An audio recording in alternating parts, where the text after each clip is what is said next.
He rang the doorbell to an apartment, noting that he had recently started a part-time job for the Delivery Eater app. He realized with dread that the customer who placed the order was an incredibly terrifying woman. Shaking nervously under her intimidating gaze, he announced his arrival and stated he was from Delivery Eater. Standing before her in the open doorway, he was taken aback by how enormous she was. Terrified by her stern appearance, he admitted his people skills were terrible and decided to just drop off the food and run, nervously handing over her order. He caught the intense glare in her eyes and wondered in a panic if she actually harbored murderous intent. Convinced she was truly a terrifying person, he hastily thanked her and bolted away down the apartment hallway. He panted heavily as he tried to catch his breath after making his rapid escape. Walking his bicycle down the road, he wished he could switch routes with someone else, but remembered he was the only courier in his rural town. To calm his nerves, he pulled out his phone, deciding to watch his favorite idol. He tuned into a stream of his favorite VTuber Fuwari-chan, admiring her natural and spontaneous demeanor, right as her character was suddenly one-shot by an enemy in her game, prompting amused reactions from her live chat. He felt a connection to her, because of her shy personality, which was evident as her in-game character stood motionless, prompting her viewers to ask if she had gone AFK. Suddenly, her virtual house erupted in flames, causing her to scream in horror and demand to know what had happened to her home. While her chat laughed at the chaos, she mourned the loss of her dream house until another player blamed her for the fire, leaving her completely confused. She just smiled softly in response. She burst into laughter and playfully told the other player to shut up, which made him realize that watching her streams always brought him a deep sense of peace. A question then popped up on the stream asking if there was anything she wanted to overcome. She cheerfully confessed that she wanted to overcome her real-life social anxiety because she was incredibly shy, which prompted confused reactions from her chat. When her chat pointed out that she could already talk to people online, she cried out that the internet was the only place she could freely speak, and insisted she could not be the only one who struggled like this. Hearing her frustration, he realized he could not keep running away from his own real-world interactions when someone who his struggles was inadvertently encouraging him. She softly admitted that she truly wanted to be able to communicate with people in real life, which inspired him to grip his phone and silently cheer her on to keep going. His moment of motivation was cut short when his delivery app notified him of another order at the exact same location, leaving him staring at the screen in shock, as he dreaded the possibility that the terrifying woman had called him back just to complain. He pedaled his bicycle toward the apartment complex, realizing the terrifying customer was already waiting at her door. Motivated by how hard his favorite idol was pushing herself online, he resolved to deliver the order with a big smile instead of running away. He arrived to find the tall woman waiting at her front door with her arms crossed, fixing him with an incredibly intense and intimidating glare. Shocked that she was standing right there, he immediately panicked and imagined her angrily berating him for being late and calling him an insufferable worm. Refusing to back down, he forced a cheerful smile and enthusiastically greeted her, announcing he was from Delivery Eater and thanking her for using their app, which she simply met with absolute silence. Breaking the tense silence, she hesitated for a moment before she nervously tried to speak. As she stammered awkwardly, his eyes widened in sheer shock because he instantly recognized her voice, though he tried to convince himself there was absolutely no chance it was actually her. Blushing deeply and looking incredibly shy, she tearfully thanked him for his time, making him realize with absolute certainty that this woman was his favorite VTuber Fuwari-chan. Completely stunned, he stood frozen in disbelief as he processed the reality that the terrifying giant lady was actually his favorite idol. After the delivery was finished, she stepped back inside her apartment with her food and quietly began to mutter something to herself. Leaning against her door, she caught her breath and admitted she was extremely nervous because it had been a long time since she last spoke with anyone, confirming she was a shut-in. Inspecting her delivery bag, she felt glad she was finally able to thank him for always delivering her food so kindly, though she admitted she actually wanted to converse with him a lot more. She opened her food container to reveal a large, freshly prepared bento box. Drooling over the meal, she decided she had done all she could for the day and needed to eat, noting that her VTuber persona consumed at least 5 meals a day. Reflecting on his situation, He recalled how he had recently started a part-time job at the delivery service Deliver Eater. He remembered feeling absolutely terrified because the woman at his delivery destination was far too scary. He also recalled being constantly overwhelmed by her massive height whenever he stood before her. He thought back to how hard she would glare at him while he nervously announced his arrival for the delivery. He wondered if her intense demeanor was because he had sprinted away screaming apologies the last time they met, explaining he had fled because her voice sounded exactly like Fuwari-chan. Reflecting on the revelation that the terrifying woman turned out to be his favorite idol, he anxiously questioned what he would do if it truly was her. She leaned in extremely close to his face, making him panic about the lack of distance between them. He immediately retreated down the walkway, thanking her for her patronage as he ran. He tried to convince himself that he was just misunderstanding things, and that his brain had only associated her with Fuwari-chan to lessen his fear of her thinking he was gross. Before he could get far, she reached out and grabbed his arm, causing him to yell in shock. Feeling her tight grip, he was intimidated by her enormous size and became convinced he was going to die. Holding onto his arm, she told him that he was the only person who could do it. He froze, realizing with absolute certainty that her voice was genuinely Fuwari-chan's. She stammered that she was really bad at talking to people, directly mirroring her online persona's desire to overcome real-life social anxiety. She explained that she had not spoken to anyone face-to-face for a long time because she did all her shopping online. She then admitted that she was incredibly happy the other day when he gave her a smile during a delivery. Still gripping his arm, she rapidly listed all the details she appreciated about his service, praising how he always left her lunch boxes on tissues to keep them clean, and never messed up her orders, while he leaned back overwhelmed by how fast she was talking. He suddenly realized that she had never been glaring at him in anger, but had merely been waiting for an opportunity to talk to him. He understood that she was trying her best to overcome her anxiety, just like her online persona Fuwari-chan. Blushing deeply, she confessed that his presence had motivated her to try harder to communicate in real life too. Seeing her genuinely try to face her fears, he decided that it did not matter if she was actually Fuwari-chan or not, because he simply wanted to support her determination. Still holding on to him tightly, she nervously blurted out an offer to pay him if he would agree to be her conversation partner. He flashed a stiff, awkward smile in response to her intense request. Feeling completely overwhelmed by her intimidating demeanor, he reluctantly agreed to the arrangement, though he immediately began to question how he had ended up in this situation. He recalled the exact moment from the previous day when she had desperately grabbed him and offered the paid job to be her conversation partner. A flashback revealed that before he had arrived, she had been clenching her fists with fierce determination, hyping herself up, and resolving to smoothly ask him to be her conversation partner during the delivery. Practicing in front of a mirror, she imagined thanking him for the delivery and casually asking if he wanted to come inside for some tea since it was so hot out. Flushing deeply with excitement, she assured herself that she totally understood how to do it, and that she could finally communicate. Later, while soaking in the bath, she continued to rehearse her lines about offering him tea, convincing herself that as long as she followed her envisioned approach, everything would be completely fine. The next day, she hyped herself up to give it her all when she heard him announce his arrival at the door, but immediately froze in panic, realizing she could not bring herself to actually start the conversation. Back in the present, he cheerfully announced his arrival from Delivery Eater and extended the bag of food toward her. He was immediately struck with fear, thinking the older woman he was delivering to looked scarier than ever as she intimidatingly held up a fistful of large bills. He let out a loud gasp of shock, frantically wondering why she was holding so much hard cash in her hands out of nowhere.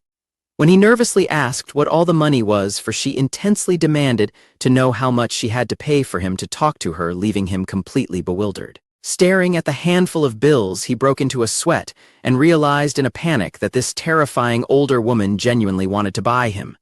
He pointed out that paying to buy someone's company just to talk to them seemed a bit redundant. Handing over her delivery, he firmly declared that accepting her money was impossible. She panicked and asked if the money was not enough, prompting him to quickly clarify that his refusal was not about the money. He awkwardly admitted that he could not really express it well, but he simply felt like he shouldn't accept her offer. She stared at him with a deeply crestfallen and heartbroken expression. He froze as he noticed her intensely pained reaction. Looking completely dejected, she softly apologized and agreed that he was right as she began to slowly close her door. Walking away down the corridor, he glanced back at her door and anxiously wondered if he had done the right thing. He remembered Fuwari-chan cheerfully announcing on her stream that they would be playing games today. Later at home, he sat on his bed with his phone, assuming he would feel fine if he just watched Fuwari-chan's stream for a bit.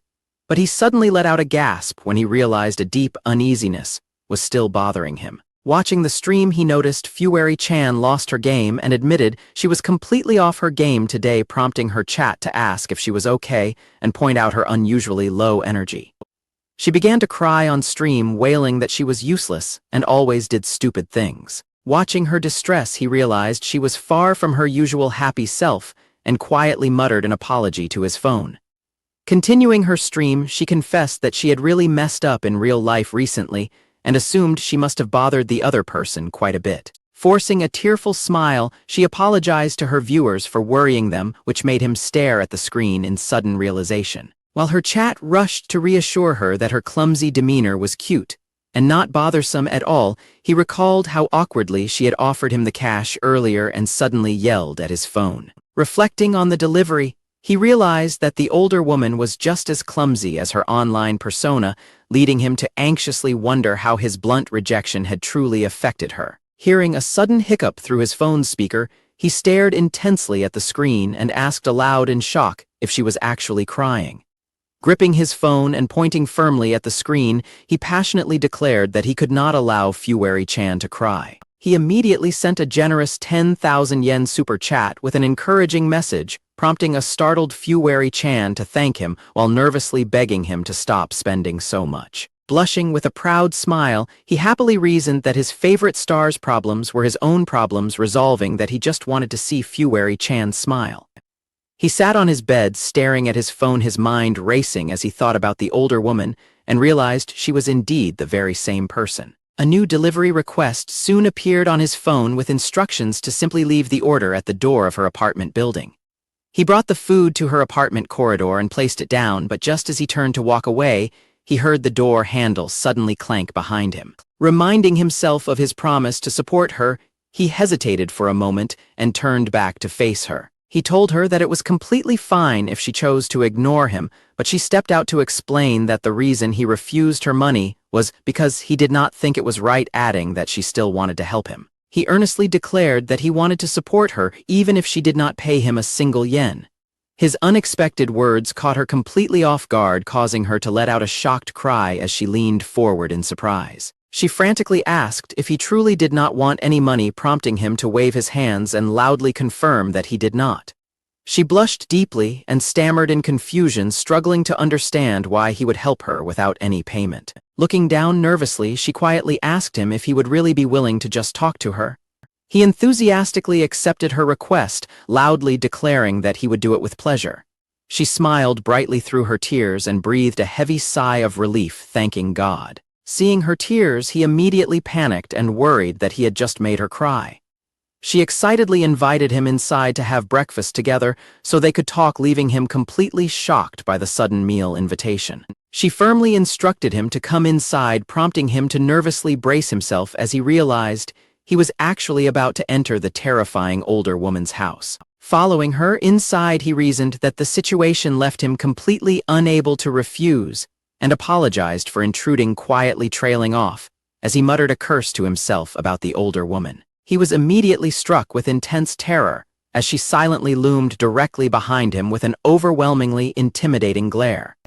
Sweating profusely, he realized the situation was terrible and anxiously reasoned that she should not randomly bring a complete stranger into such a personal space. As she ominously muttered goodbye and closed the door, he panicked and feared he was in a scenario where he had been brought home just to be murdered. She suddenly slipped and violently crashed into a stack of cardboard boxes in the hallway. He looked down at the floor and let out a surprised gasp. She shot him an incredibly fierce glare over her shoulder, causing him to scream in absolute terror that he was going to be killed.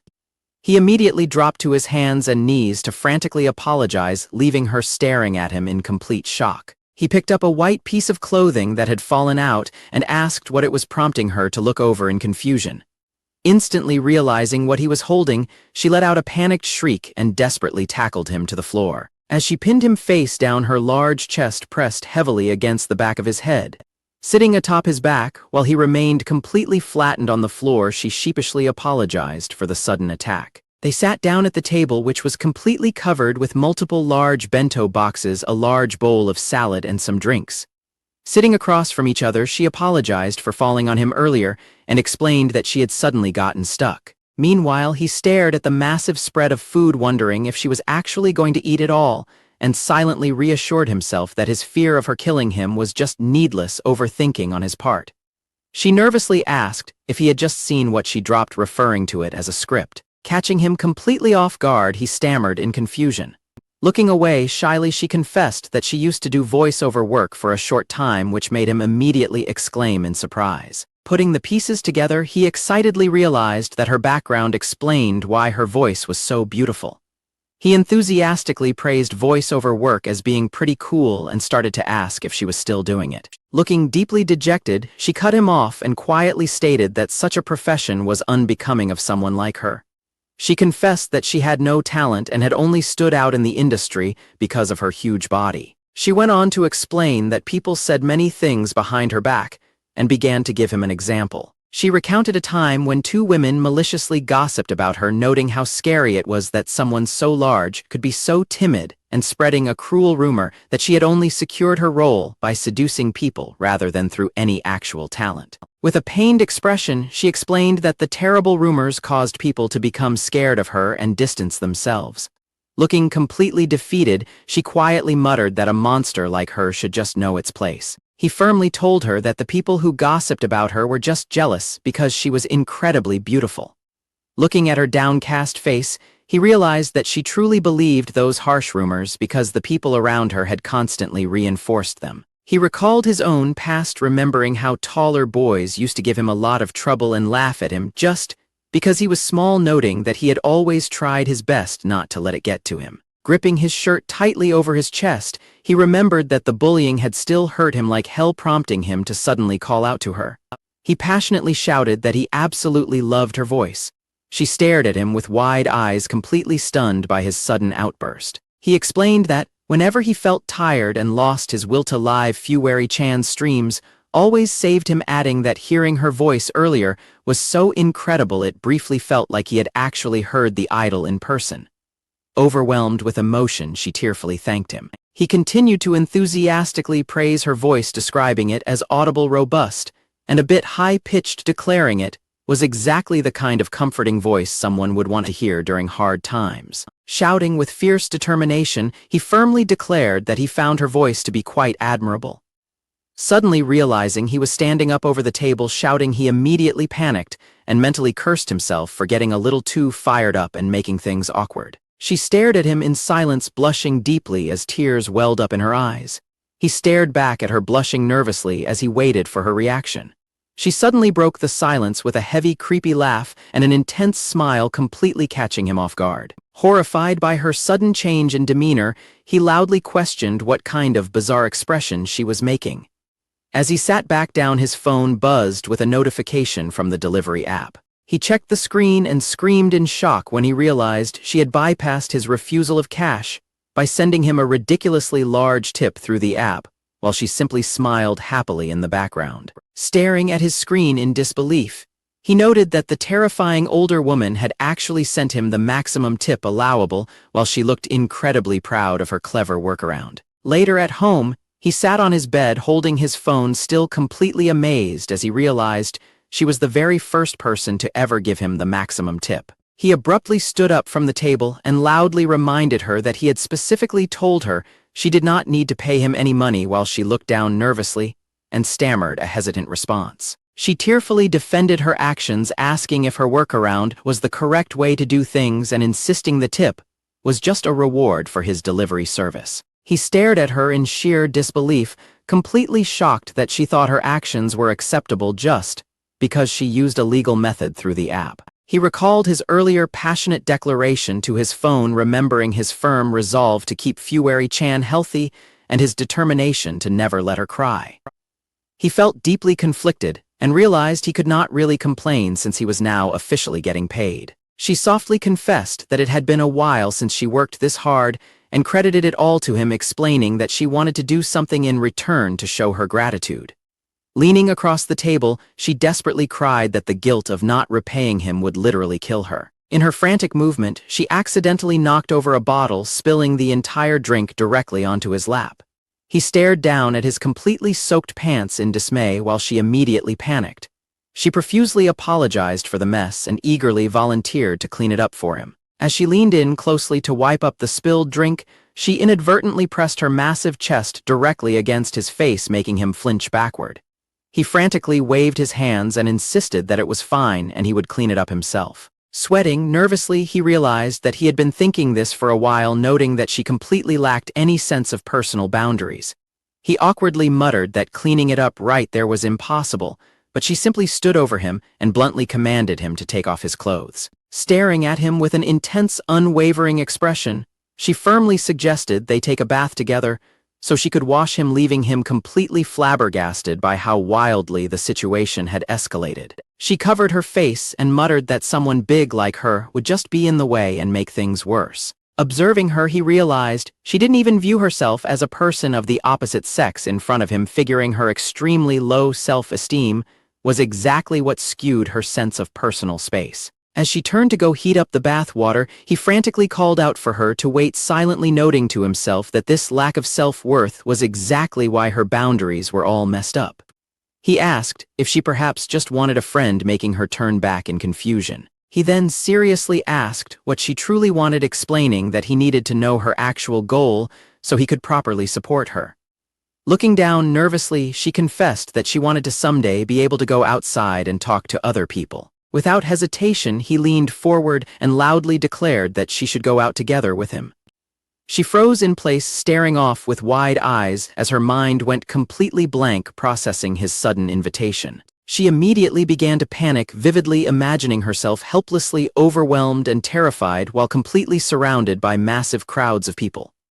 Snapping back to reality, she frantically waved her hands and shook her head in absolute panic at the terrifying prospect of going outside. She cried that she absolutely couldn't do it because she would surely die if she was thrown into a large crowd. He quickly clarified that he didn't mean a crowded daytime outing, suggesting they could just start by visiting deserted convenience stores late at night. He firmly stated that he needed to work properly to earn such a massive tip, cheerfully promising to help her make her goals come true step by step. She stood there quietly, completely overwhelmed by his earnest support. He beamed with a bright smile, reassuring her that he would stay by her side and go anywhere together with her. He raised his voice to earnestly declare that she felt just like his favorite idol, passionately telling her that he truly wanted to be of help to her. She was visibly struck by his words, silently holding back her emotions as she processed his intense support. Blushing deeply with tears in her eyes, she murmured that she understood and agreed to try moving forward step by step. He decided to wrap up their meeting for the day and stood up to leave, catching her completely off guard. She was surprised that he was leaving and asked if he was not going to stay over, mentioning she had even bought a futon for him, which made him realize once again how bizarre her sense of boundaries was as he waved goodbye. The front door shut behind him, leaving her standing alone in the quiet apartment hallway. She slumped down onto the floor and let out a long, heavy sigh, still completely overwhelmed by his sudden invitation to go outside together. Holding her burning cheeks in her hands, she blushed intensely at the thought of going out with him. Resolving to put her nervous energy to use, she decided to do her absolute best with her upcoming live stream. As she began her virtual broadcast, her viewers immediately started commenting in the live chat about being completely broke and unable to send any super chats today. Meanwhile, another streamer sat at her desk complaining about her financial situation, but her attention was suddenly caught by an announcement on her computer screen. She read that the food delivery service Delivery Eater was actively recruiting new staff, and decided that the job sounded like a great opportunity for her. Back in the present, he arrived at her apartment building late at night and rang her doorbell, resolving to use the massive tip she gave him wisely to help her.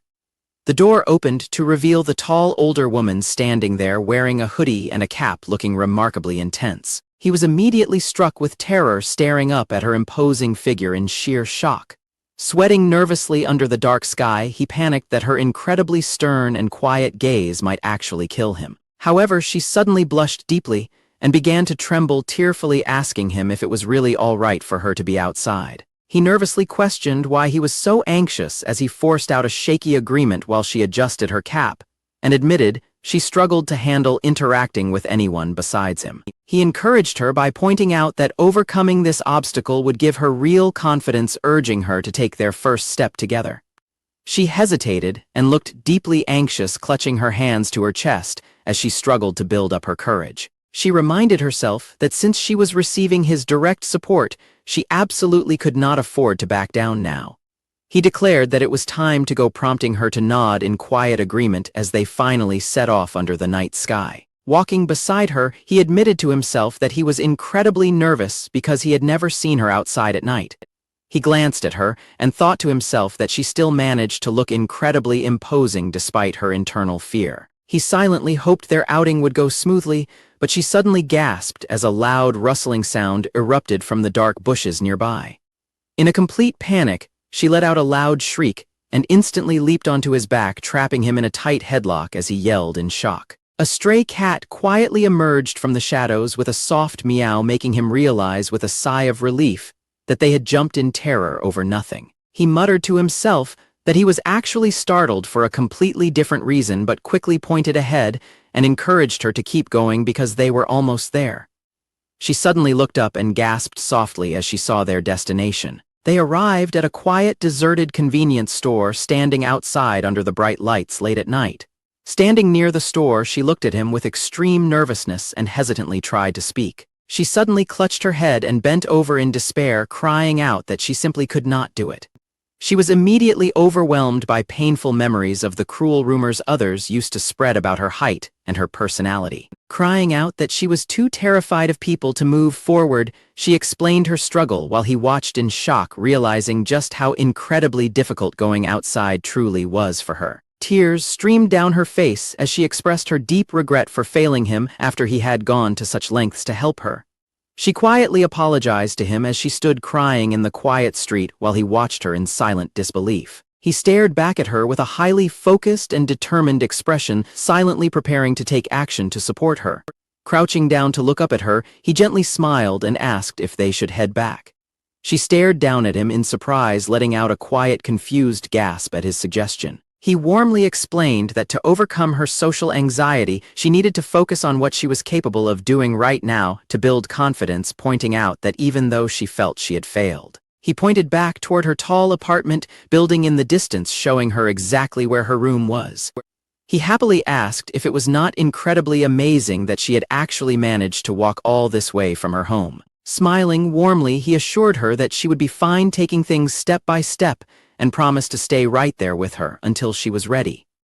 She stared at him, deeply touched, as she recalled his earlier earnest vow to stay by her side and go anywhere together with her. She let out a soft gasp of realization, completely moved by his genuine devotion. She turned her head slightly and bit her lip, trying her best to steady her breathing and hold back her tears.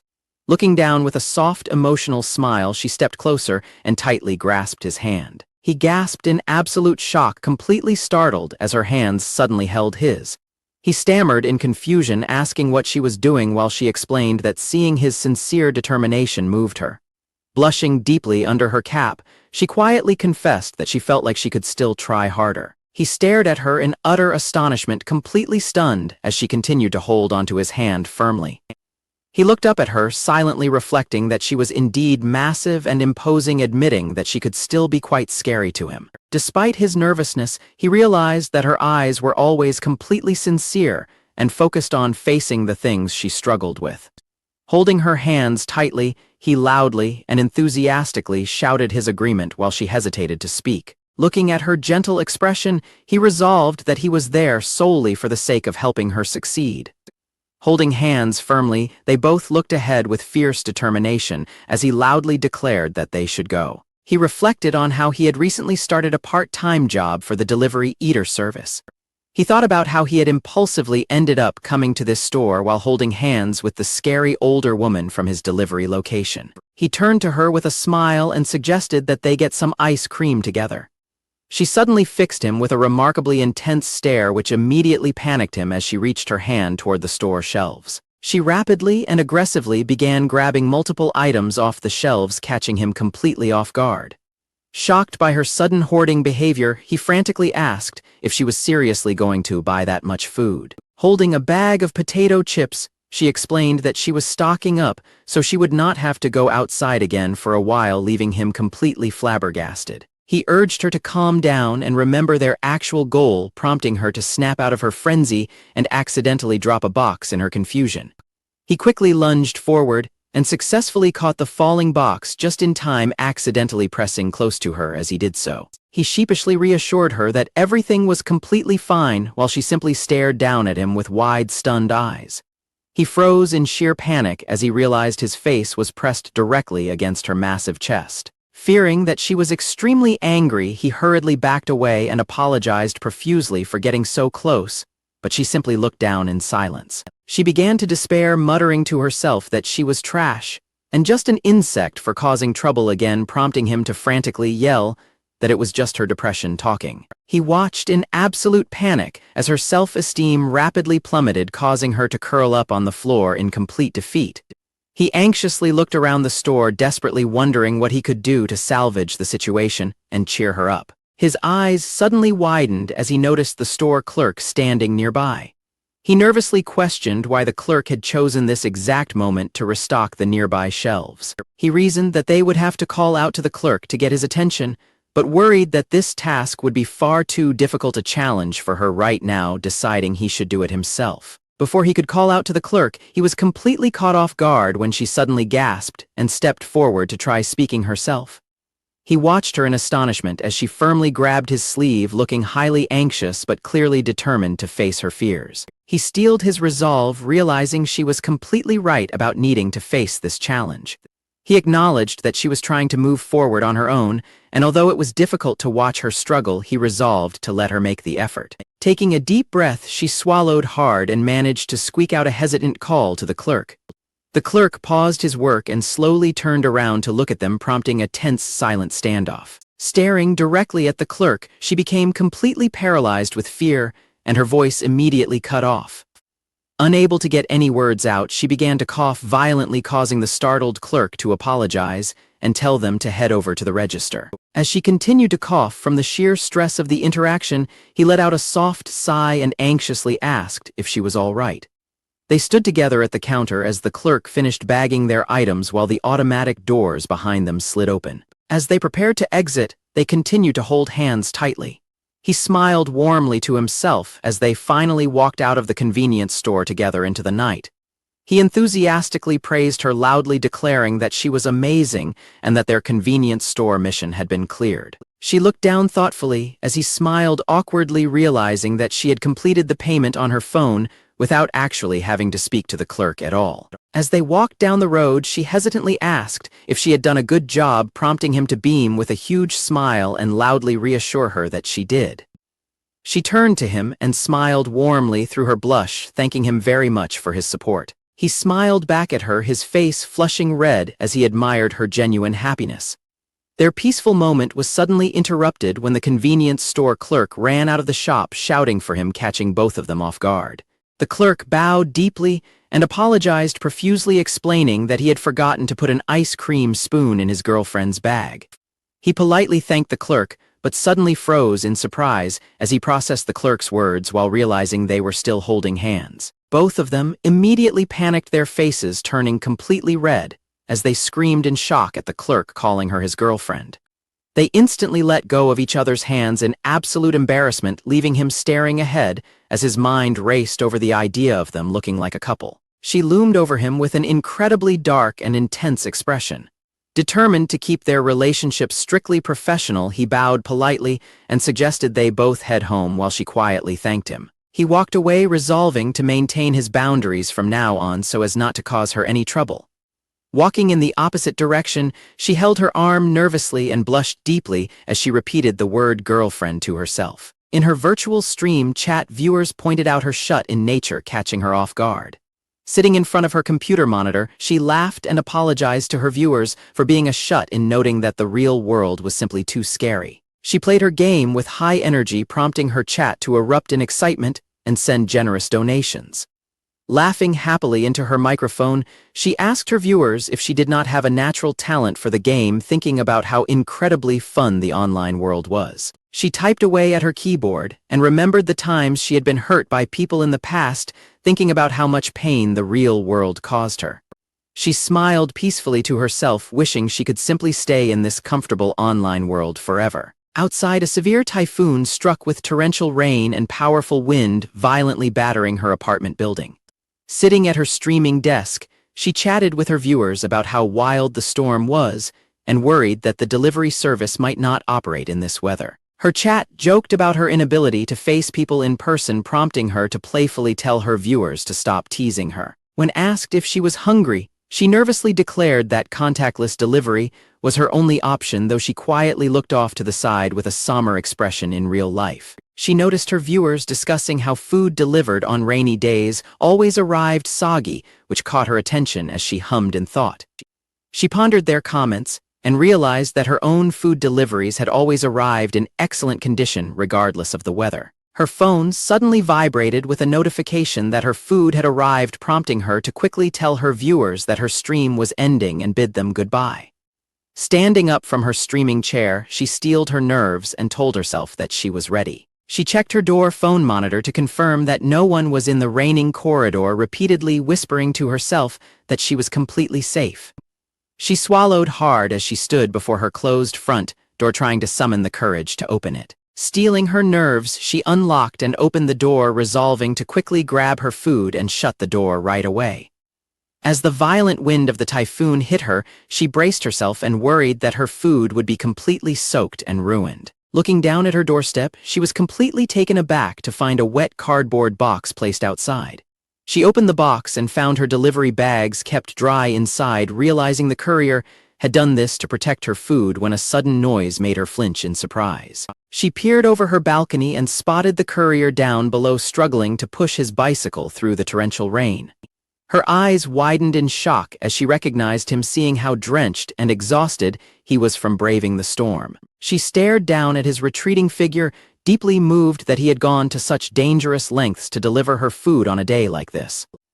Suddenly snapping out of her daze, she let out a sharp gasp and quickly retreated back inside her apartment, slamming the door shut. Leaning against her closed door, she checked her phone as her heart raced, finally realizing that this was the very same dedicated guy who had always been delivering food to her. She remembered that her bento bag was always carefully placed on paper, so it would not get dirty, realizing that her clean meals at home were entirely due to his quiet thoughtfulness. She swallowed hard, deeply moved that he would show such continuous consideration to a customer whose face he had never even seen. Tears welled up in her eyes as she stared at her phone, her chest tight with rising emotion. Clutching her phone to her chest, she steeled her resolve and decided that she absolutely had to say thank you to him. Before she could take action, her eyes widened in shock as she caught a sudden glimpse of her own reflection in her dark phone screen. She immediately panicked at her incredibly messy hair and unkempt appearance, dreading the thought of him seeing her in such a chaotic state. Crouching on the floor in despair, she repeated to herself that it was impossible, fearing that suddenly talking to him face to face was a hurdle far too high for a shut-in.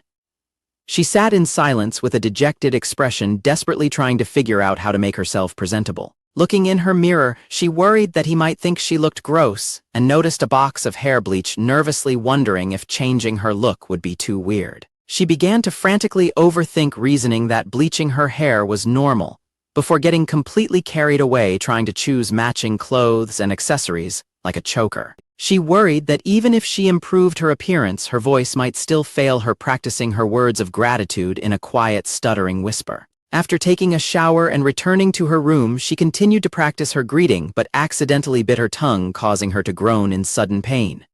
She cried out in frustration that interacting with normal people was far too difficult, but she still felt a strong urge to try. She peeked out of her doorway and carefully inspected her delivered bento package sitting on top of the clean sheet of paper. Looking out into the empty hallway, her eyes widened in shock as she caught sight of something unexpected. She watched silently as the courier turned around and began walking down the corridor away from her apartment. She remembered how she had actively changed her delivery options on her phone, changing the settings from leaving the package at the door to handing it over in person. She recalled her feelings of guilt for constantly running away, especially when her viewers were trying their best in the real world while supporting her. Her virtual avatar smiled on screen as she expressed her genuine desire to properly communicate with people in the real world too. Watching her stream from his phone, he smiled warmly as a deep blush spread across his face, deeply touched by her earnest confession. She admitted to her viewers that she wanted to properly speak to people because she had finally found someone who made her want to make that effort. Just as she finished speaking, her train of thought was interrupted when the doorbell to her apartment suddenly rang. He stood outside her door and nervously announced his arrival from Delivery Eater while she braced herself silently inside. She opened the door and stood before him with a highly tense and serious posture as he awkwardly tried to smile and cheer her on. He thought back to how he had recently started a part-time job at the Delivery Eater service. He worriedly reasoned that he had somehow ended up being thoroughly disliked by the older woman at his delivery destination. He stared at her in complete panic, sweating profusely under her incredibly dark and intense gaze. He awkwardly handed her the bag of food, feeling incredibly uncomfortable and wishing he could escape the silence. He recalled how the convenience store clerk had mistaken them for a couple figuring. It had made her highly uncomfortable and resolved to quickly make his exit today to avoid any further misunderstandings. She remained completely silent, staring down with a somber expression as she watched him prepare to walk away.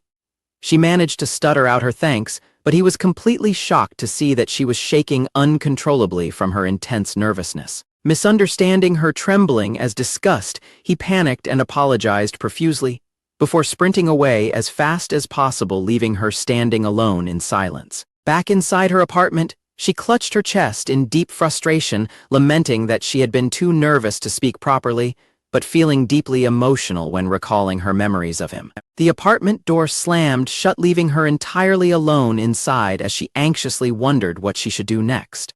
Over the following days, her attempts to change her approach during deliveries went terribly, as she behaved in increasingly bizarre and threatened ways. He realized in dismay that her communication skills were actually getting worse, leaving her completely frozen and shivering on her doorstep.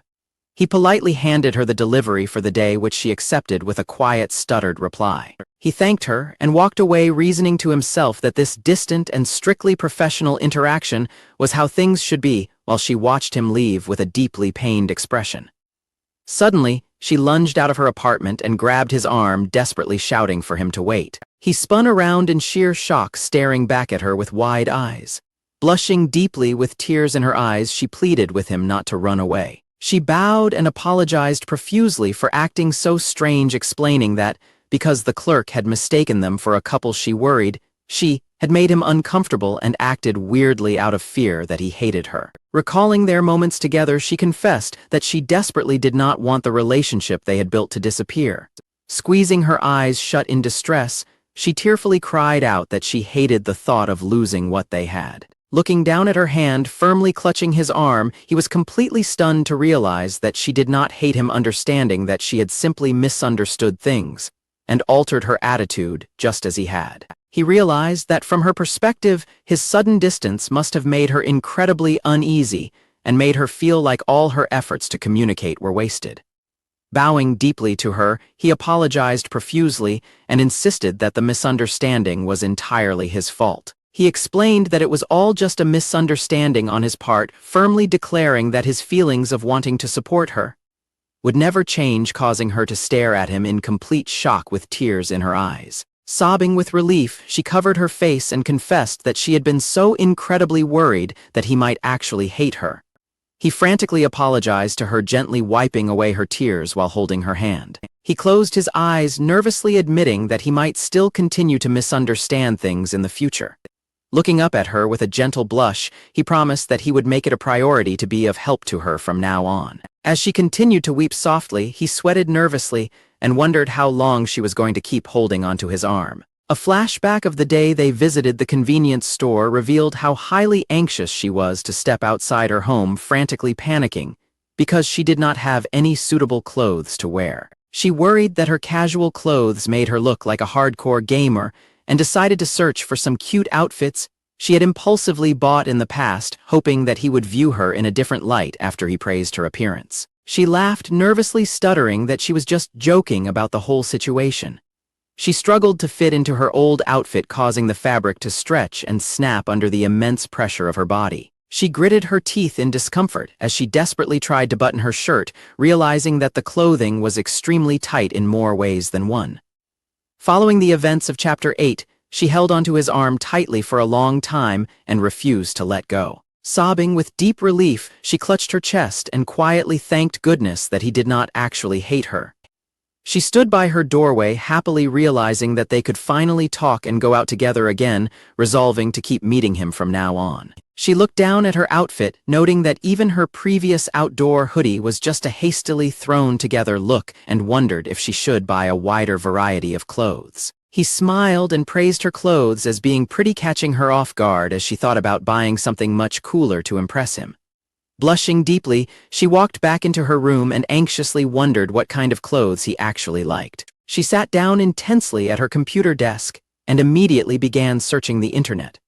Resolving to learn from her previous clothing failure, she filtered her online shopping by size to find decent outfits when she suddenly spotted a style that she thought would look great on him. Giggling mischievously to herself, she decided to buy the exact same outfit so they could wear matching clothes, reasoning that she was only ordering a few extra items just in case. She stood in her hallway, staring in shock at a pile of cardboard boxes, realizing that a massive amount of ordered clothes had arrived. She nervously decided to try the outfits on just in case, but jumped in absolute panic when her doorbell suddenly rang. He stood outside her door and cheerfully announced his arrival from Delivery Eater. Realizing he was already waiting, she panicked that she needed to change back into her usual clothes, but impulsively decided to just open the door exactly as she was. She slowly opened the door, prompting him to greet her, but he trailed off in surprise as he looked at her. He stared at her with wide eyes, completely frozen in disbelief at what she was wearing. She stood in the doorway, wearing an elaborate frilly princess dress complete with a tiara, looking highly flushed and embarrassed under his gaze. His mind went entirely blank as he struggled to process the unexpected sight of her dressed like a princess. He stood dazed in the corridor, nervously wondering if she looked exactly like an actual idol. He remained completely speechless while she let out a sharp gasp of embarrassment as she realized how awkward the situation had become. She panicked, yelling out that the dress did not look good on her at all before slamming the front door shut right in his face.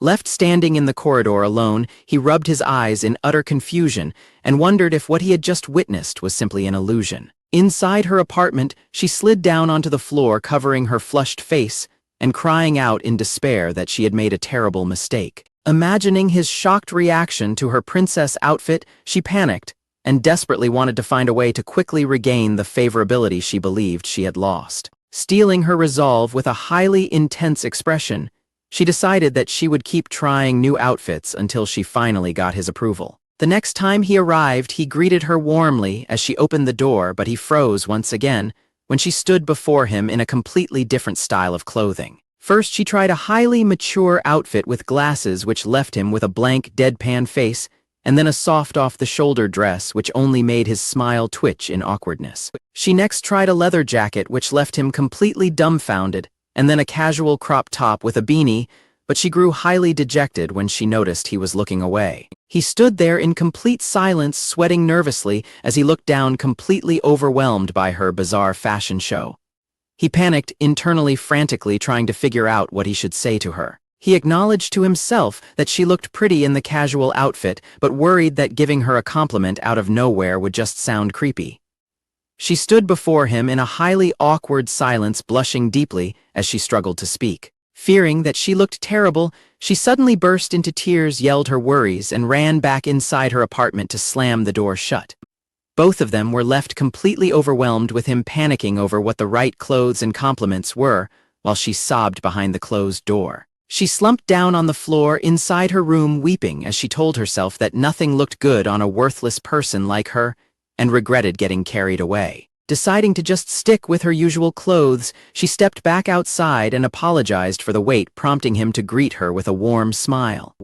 He commented on her outfit while she nervously confirmed that she had changed back into her usual clothes. He quickly apologized for his awkwardness, earlier explaining with a bright smile that he actually thought all of her outfits were lovely, but had simply struggled to find the right words. Beaming with a warm, blushing smile, he admitted that seeing her in her usual clothes made him feel a bit relieved because it truly felt like her. She looked up with wide, teary eyes, her face completely flushed with emotion as she took in his kind words. He panicked again and clarified that he did not mean her other outfits were bad, explaining that he was just worried he would sound creepy if he had complimented them at the time, which she met with silence. She let out a long breath and smiled brightly, looking deeply relieved. She let out a soft laugh and apologized to him for causing such a confusing situation while he was trying to work.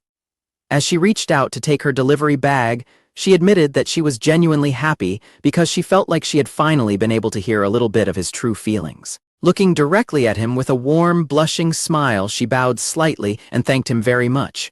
He smiled happily and waved goodbye as he prepared to leave. Standing in the corridor, she looked after him with a gentle smile, feeling deeply happy as she remembered his request for her to keep wearing her usual outfit whenever they met from now on. Thinking about his delivery job, he walked back to her apartment to discuss where they should go on their next outing, unaware that the blonde girl from before was watching him from down the hallway. He stared in shock, sweating nervously as he desperately questioned who this unknown girl was. He stood a short distance away, completely bewildered, to find another stranger standing directly in front of the older woman's room. Observing the small girl who appeared to be the height of an elementary schooler, but wore a delivery backpack, he anxiously wondered if the older woman had ordered another bento box from someone else. The blonde girl pressed the doorbell, prompting hurried running footsteps to sound from inside the apartment as he watched in anticipation. The older woman opened the door, looming over the startled girl, making him panic that the stranger was terrified, so he rushed forward to clear up the misunderstanding.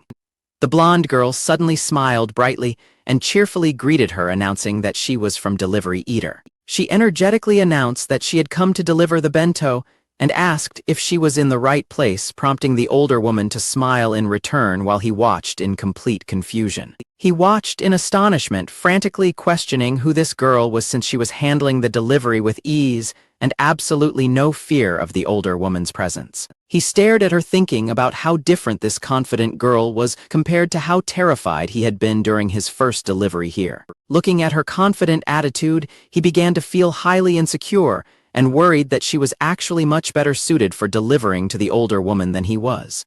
She suddenly turned her head and fixed him with a sharp, menacing glare. She intensely demanded to know why there was another delivery person around, grumbling that she thought this area was her exclusive market, while he gasped in shock at how quickly her angelic smile had disappeared. He sweated nervously as she leaned in close, feeling a heavy amount of pressure from her that was completely different from what he usually felt from his sister. She bluntly told him that he was in her way, making him internally panic at how terrifying she was despite her small size. The older woman suddenly stepped out and hesitantly spoke up, causing the blonde girl to freeze in her tracks and turn around in surprise. The blonde girl blushed deeply and mumbled to herself that the older woman had a voice that sounded exactly like Fuwari-chan. Hearing the name, both he and the older woman stared at the girl in shock and asked if she had just said Fuwari-chan. The blonde girl excitedly asked him if he knew Fuwari-chan too, prompting him to nervously confirm that he did, while the older woman watched them in rising panic. Overjoyed, the girl tightly grabbed his hand and squealed in excitement, declaring how happy she was to have met a fellow fan. While the older woman watched in absolute terror, the girl excitedly gushed about how she watched the streams every day and often sent super chats, hoping the idol might even recognize her name. She blushed intensely and began to tremble, hiding her face in her hands. Shaking with embarrassment, she accused him of secretly thinking she was a creepy otaku, but he quickly clarified that he was happy because she was the first person he could talk to about Fuwari-chan in real life. She puffed out her cheeks and claimed she would not fall for his flattery, while he chuckled to himself, realizing she was much easier to talk to than her initial prickly attitude suggested. He suggested that they could become friends as fellow fans, completely unaware that the older woman was watching them from her doorway with a silent, dark expression. The older woman continued to watch them in silence, her expression growing increasingly somber. Suddenly, the older woman leaned forward and tightly grabbed his arm from behind, intensely declaring that he belonged to her. The two girls stared directly at each other in a sudden, highly tense standoff. He blushed deeply and swallowed hard, completely stunned by her sudden possessive action. He suddenly gasped in realization, looking at the bento box as he tried to interpret what she meant. He nervously assumed she just wanted her food quickly and apologized for the noise, but the blonde girl suddenly mumbled that the older woman's voice was lovely and declared she might become her fan. The blonde girl introduced herself as Akari, smiling brightly as she promised to do her best as a delivery person and asked them to take care of her. Before he could speak, Akari cheerfully asked the older woman to use their service again, leaving both of them watching in absolute shock. Akari spun around on her heel and began walking down the corridor, leaving them alone once more. She glanced back over her shoulder, firmly reminding him that even if they were both fans of Fuwari-chan, they were still business competitors. She cheerfully called out that she would see him later as she ran down the hallway, leaving them behind. He looked off into space with a worried expression, realizing that from now on Akari would also be showing up at this apartment complex for deliveries. He silently wondered to himself if the older woman would be all right with this new setup while she stood beside him in absolute silence. Turning her face away slightly, the older woman smiled softly with a gentle blush. Looking down with a quiet, emotional expression, she stepped closer to him and squeezed his arm tightly. On another day of her live stream, her virtual avatar lamented to her viewers that she was too weak at communication to even talk to someone, let alone make friends, and asked her chat for suggestions. Her chat immediately responded with advice, telling her that money was her only option and that everything was about money. She cried out that they were trying to deceive her, but her viewers defended their advice by pointing out that even at idol events, people have to pay for CDs just to get a brief handshake or conversation. Looking at her screen in surprise, she admitted that their reasoning actually made sense. Turning away from her monitors, she muttered to herself that a monster like her would indeed only waste the precious time of people with good communication skills. Her virtual avatar suddenly declared that she was going to check her savings balance, leaving her viewers laughing and deeply worried about her distorted perspective. She thought back to when she had first managed to invite him into her house for a meal, feeling glad he agreed and recalling how she had also prepared a bento for him. She remembered looking down at her own massive portion of food in embarrassment, worrying he would view her as a gluttonous monster and resolving to eat slowly, though she secretly wanted more. She ended up staring down intensely at her food in silence while he watched her with a confused expression. Ultimately, unable to resist her large appetite, she broke down in tears of embarrassment as she ate every last bite. He recalled how he had recently started a part-time delivery job and constantly worried that the older woman at his destination was angry at him because of her intense stare. He remembered eventually discovering that she was actually just highly uncomfortable talking to other people as she stuttered out her gratitude to him. She stood silently in her open doorway, fixing him with a quiet and serious gaze. As she prepared to send him off, she hesitantly asked if he was not going to stay overnight, leaving him highly flustered and unsure how to reply.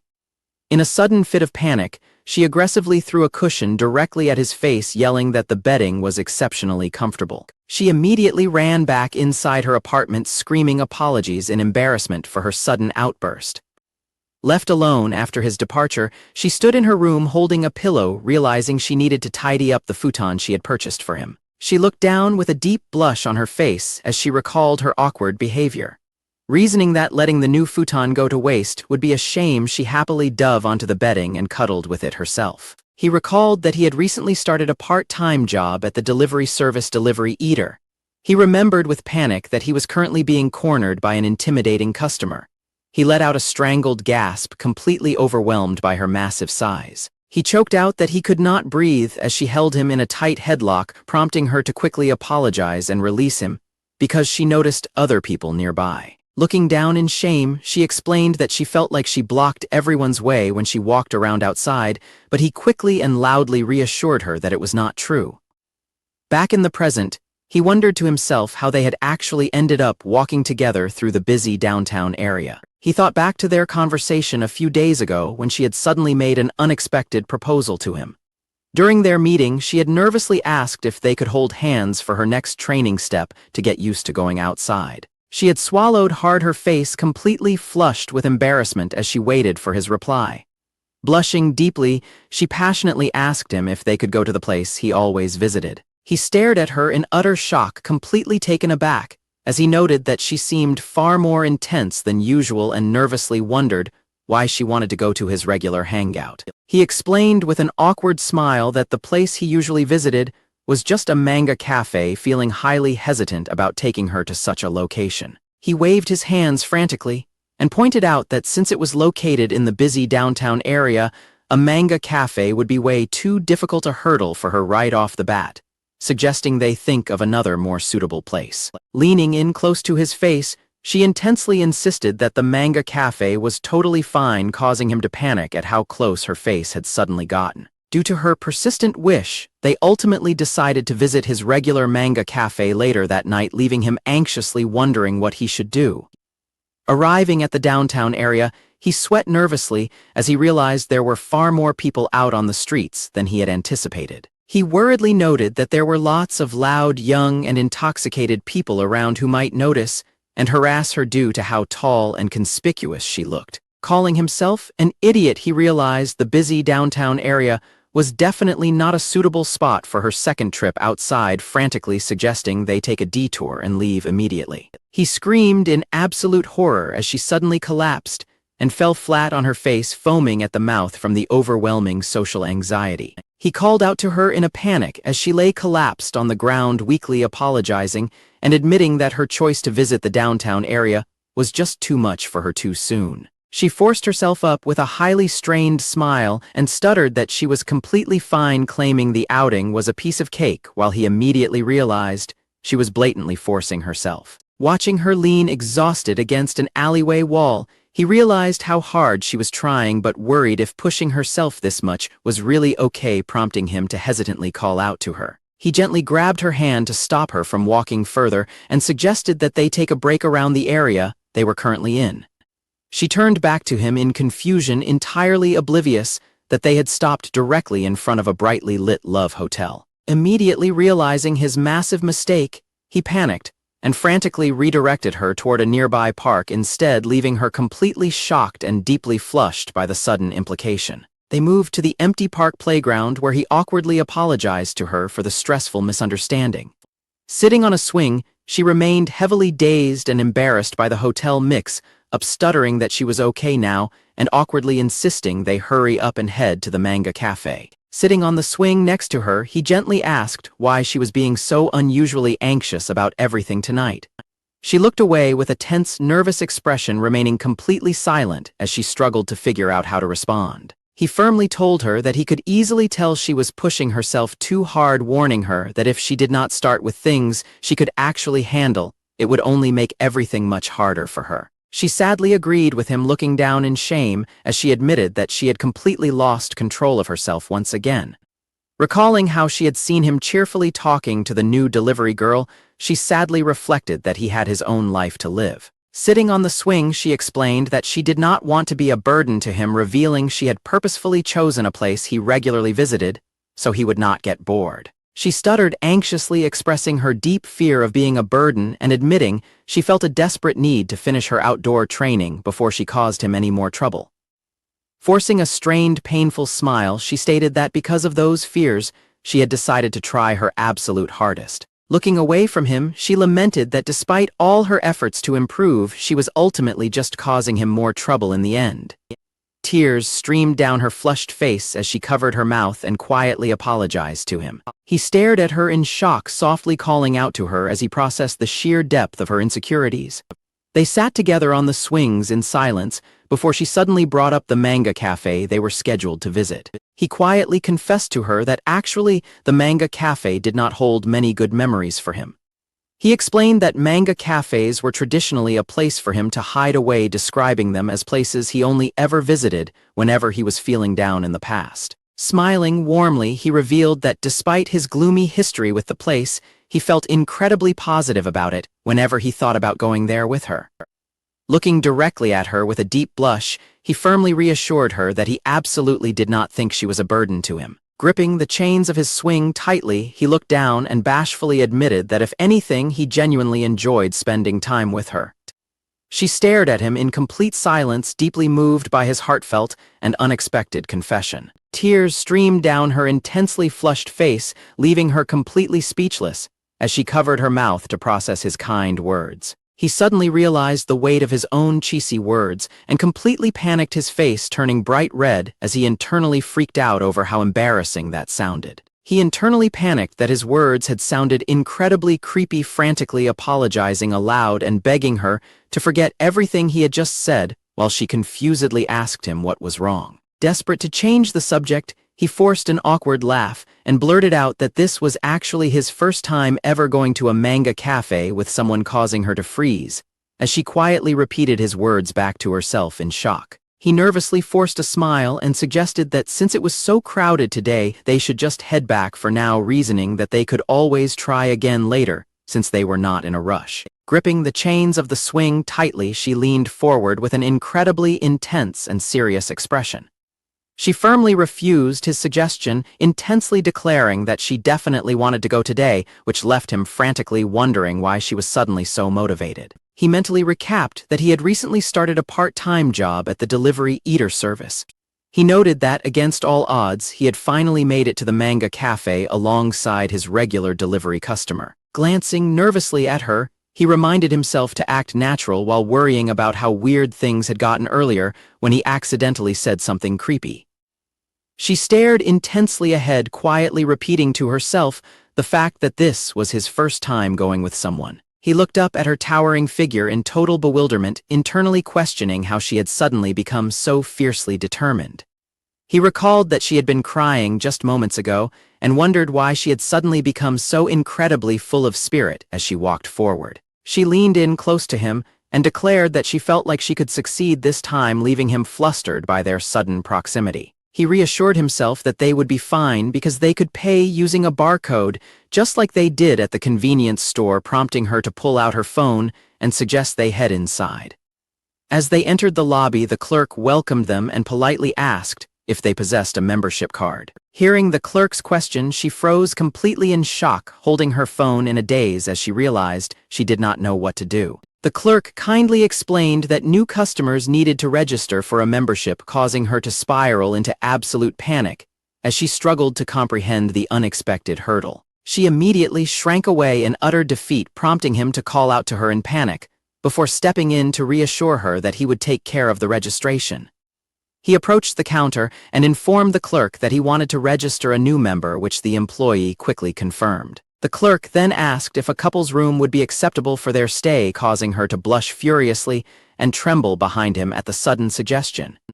He calmly agreed and requested a room for two, leaving her standing behind him in a state of extreme embarrassment and disbelief. He was completely surprised to hear that a room for two was referred to as. He swallowed hard and desperately ordered himself to stop being so hyper-aware of the situation. He resolved to focus entirely on helping her enjoy their time at the manga cafe, reasoning that overthinking and messing up like last time would only make her sad before taking their pair room key slip. He nervously tried to calm his racing thoughts by telling himself to act like a protective guardian, cheering her on from the sidelines.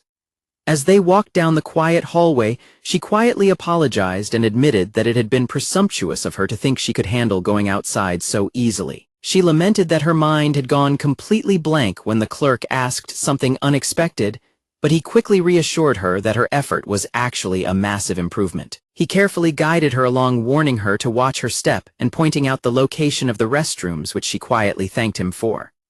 As he opened the door to their assigned room, she watched him with a deep blush, silently marveling to herself at how amazing and reliable he really was. The small private booth was furnished with a flat matte floor, 2 large cushions, and a desk featuring a wide computer monitor with headphones hanging on both sides. He nervously noted that the private room was much smaller than she had probably expected. She blushed deeply as she looked around the tight space, prompting him to call out her name in concern as he noticed her intense embarrassment. He politely gestured for her to enter the room first, but she frantically waved her hands and insisted that he go ahead of her, leading to a highly awkward back and forth as they both hesitated to take the first step. In the midst of their awkward hesitation, He accidentally stumbled forward and ended up buried directly against her chest, leaving them both completely frozen in sheer shock. They stared at each other in absolute horror before he immediately bolted backward in a massive panic, shouting an excuse as she stood entirely frozen with a blank, overwhelmed expression. Desperately trying to escape the overwhelming embarrassment, he leaned against the corridor wall and loudly declared that he was going to fetch some manga to read. He dashed off into the hallway and quickly returned to the room carrying a massive stack of books, frantically announcing that he had brought plenty for them to read. As he rushed inside to present the books, he expressed his hope that she would enjoy them, completely unaware that he was about to trip and lose his footing. He lost his balance and fell forward, sending the heavy stack of books flying directly toward her face as she lay on the floor. He panicked in absolute terror as he realized the heavy books were on track to seriously injure her. One of the books slipped from the stack and fluttered onto the floor. Fortunately, she managed to catch the entire stack of books, pressing it safely between their chests as they held onto each other to stay upright. He frantically asked if she was hurt and apologized profusely, admitting that he had messed up and gotten completely carried away while she remained quiet. To his surprise, she suddenly smiled and told him not to worry about it, admitting that she had always thought of him as a perfect person. She added that seeing him make a mistake made her realize that he was human too, which actually made her feel quite happy. She gently leaned closer and blew a soft breath toward him, leaving him completely startled and flushing deeply. She quickly tried to clarify that she was not happy about him failing, while he silently observed that she seemed surprisingly happy nonetheless. He teased her by asking if the way he slipped was simply hilarious, though he secretly felt glad that she was genuinely enjoying herself. He bashfully confessed that he was far from perfect, explaining that this was the first time he had spent so much time with a woman and was bound to make mistakes. She warmly embraced him and laughed, reassuring him that she had been making far more mistakes than him and that they did not need to worry about them at all. They suddenly sprang apart in absolute panic, both of them blushing intensely from the unexpected closeness. He nervously announced that he would go grab some drinks for them, which she frantically agreed to as she huddled back into her corner in silence. Clutching her chest in the quiet room, she softly murmured to herself about how this was his very first time visiting a manga cafe with someone. She smiled warmly, her face completely flushed and her eyes welling with quiet emotion as she thought about his honest confession. Meanwhile, he ran down the corridor as fast as his feet could carry him. He chided himself in complete panic, questioning what on earth he was doing immediately after he had resolved not to let himself get so easily flustered. He desperately chanted to himself over and over that he was just a guardian trying to force his racing thoughts to calm down as he approached the lobby. Upon arriving at the self-service drink bar, he stopped dead in his tracks as he unexpectedly spotted Akari taking a photo of her drink with her phone. Noticing his sudden presence, Akari turned her head toward him in mild surprise. Back in the private room, she happily whispered to herself that this was her very first time visiting a manga cafe with him. She peeked out of the room's doorway and noticed that he had not returned yet, wondering what was taking him so long. He recalled starting his part-time delivery job at Delivery Eater. He panicked in absolute shock as he recognized Akari, realizing he had run into his business competitor once again. He worried intensely about what would happen if she discovered he was there with his regular customer, while Akari pointed a finger at him and angrily threatened to report his highly inappropriate behavior to management for mixing work with his personal life. Imagining a horrific scene where his customer would feel deeply hurt and walk away forever, he gasped in sheer terror at the potential disaster. Resolving to ensure she never found out about his companion, he began to slowly back away from her in a tense, stealthy movement. Before he could make his escape, Akari suddenly sensed something and turned around, locking her eyes onto him as he silently cursed his bad luck. She got right in his face and angrily demanded to know why on earth he was there, calling him a little pest. Before either of them could say another word, his customer suddenly appeared behind him and reached her hand out toward them. Blushing with frustration, Akari assumed that he must think she was a creepy otaku for bringing her idol plush to the manga cafe, while he frantically tried to deny it. He explained that the plush actually looked like high-quality handmade goods, adding that he deeply respected her dedication as a fellow fan. Flattered by his compliment, she praised him for knowing his stuff, while calling him an amateur otaku, letting him quietly celebrate that he had successfully avoided any trouble with her. She suddenly asked what he was doing at the cafe, instantly throwing him back into a panic, as he realized he had to pretend he was entirely alone to protect his companion. When he quickly turned the question back on her by asking if she was also alone, she got flustered and proudly declared that going solo was the correct way for an otaku, as having friends would only limit how much money she could spend on her favorite idol. She firmly asserted that being alone was entirely her own choice. Staring at his clenched fist, he thought about how different she was from his companion, who clearly did not want to be left alone. He quietly agreed to himself, steeling his resolve to act. Realizing his companion must be feeling incredibly lonely waiting for him, he placed his hand on the counter and resolved to get back to their room, quickly ignoring Akari's sudden call. She bashfully offered to give him some tips on otaku activities, as her junior fan, suggesting she could recommend some manga to read, which left him quite puzzled. She looked extremely embarrassed and hesitated, her lips trembling, as she tried to muster the courage to speak further. Shouting with a bright red face, she desperately asked him if having a long conversation meant they were basically otaku friends already. He was taken aback by the concept of being otaku friends, but as he pressed the button on the drink machine, he admitted to himself that it was indeed rare to find anyone sharing his passion for the virtual idol. As he called out her name, she suddenly noticed the tray in his hands and questioned why he had brought 2 drinks. She grew highly suspicious, asking if she was actually the only one who had come to the cafe alone, throwing him into a massive panic as he frantically tried to deny it. In a desperate bid to cover his tracks, he leaned back dramatically and loudly lied that he was actually there with his imaginary version of their favorite virtual idol, leaving her completely dumbfounded. She stared directly at him in absolute silence, completely unable to process his bizarre statement. He quickly doubled down on his lie, shouting that he was only using the couple's room as a practice date for the day his favorite idol finally came out of the screen, which she quietly dismissed as incredibly lame. While he internally cursed himself for coming up with such a pathetic excuse, she stared back at him, completely speechless at his apparent level of delusion. To his absolute bewilderment, she clasped her hands together in deep admiration and declared that he had far more potential than she had ever imagined, revealing that she had actually believed his bizarre lie. He quietly congratulated himself on successfully diffusing the situation and resolved to hurry back to their room, while Akari stood by herself, sighing that she shouldn't interrupt someone in such a situation. Meanwhile, his companion decided to leave their room and head toward the drink corner on her own.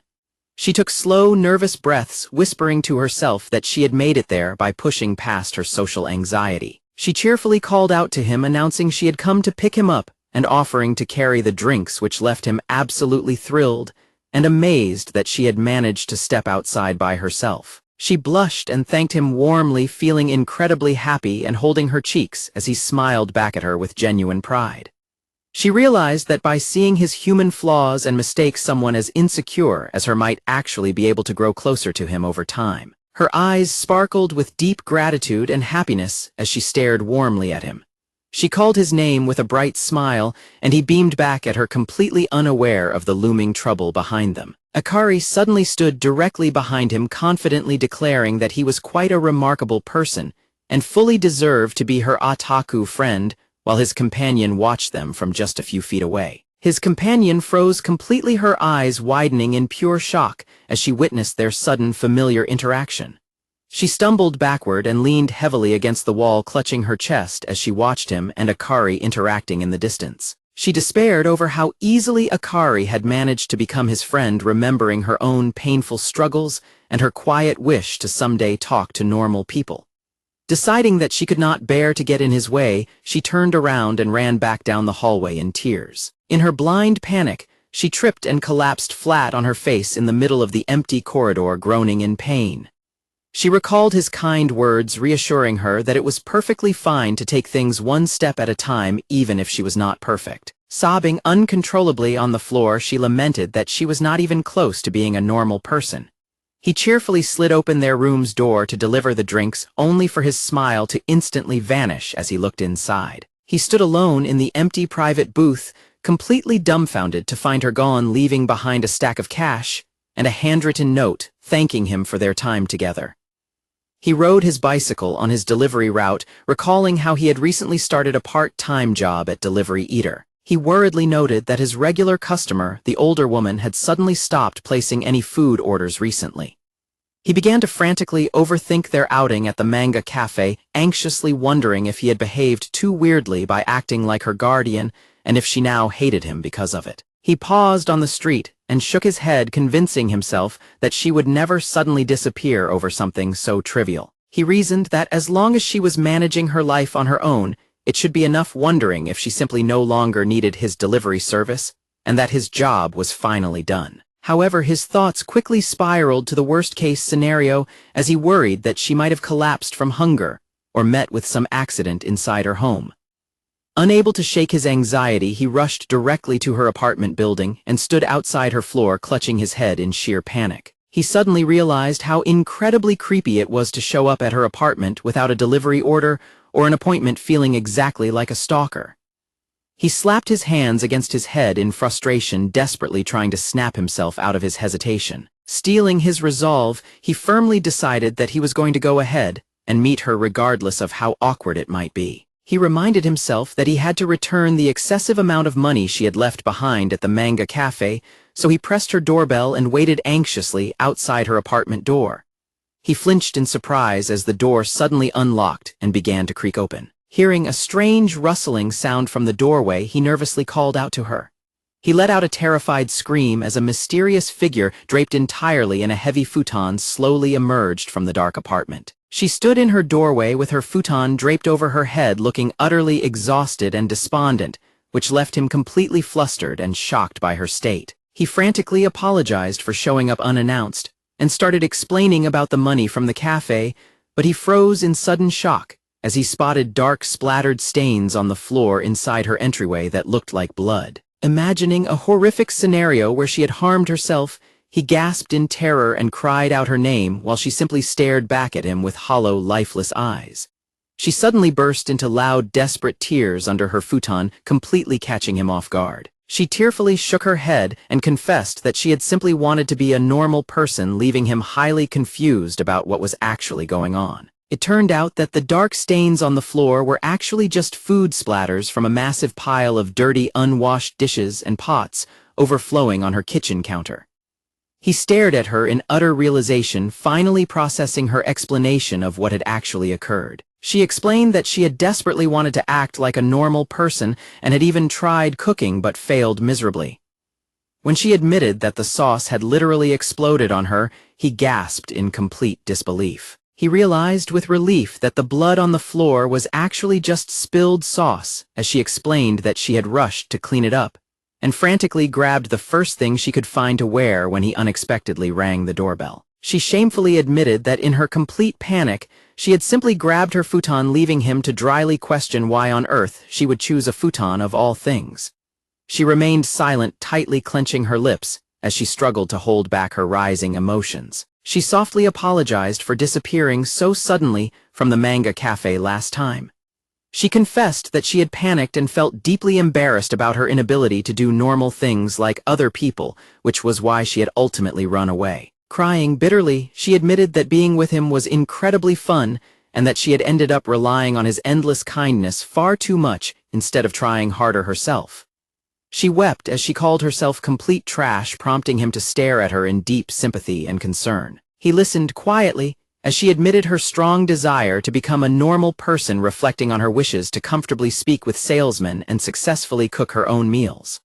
Crying under her futon, she desperately expressed her deep longing to finally make friends in the real world. As he recalled how easily Akari had offered to be his friend, she gritted her teeth in deep frustration over her own limitations. Sobbing miserably, she confessed her agonizing fear that if she could not change, he would eventually get tired of her and leave her behind too. He stood a few steps away, completely taken aback, as he witnessed the full extent of her painful insecurities and fear of abandonment. He frantically searched for the right words to console her, resolving to reassure her, and suggest they work through her struggles together by taking small, manageable steps. Reaching out his hand toward her, he steeled his resolve to do whatever it took to cheer her up, just as he had always done in the past.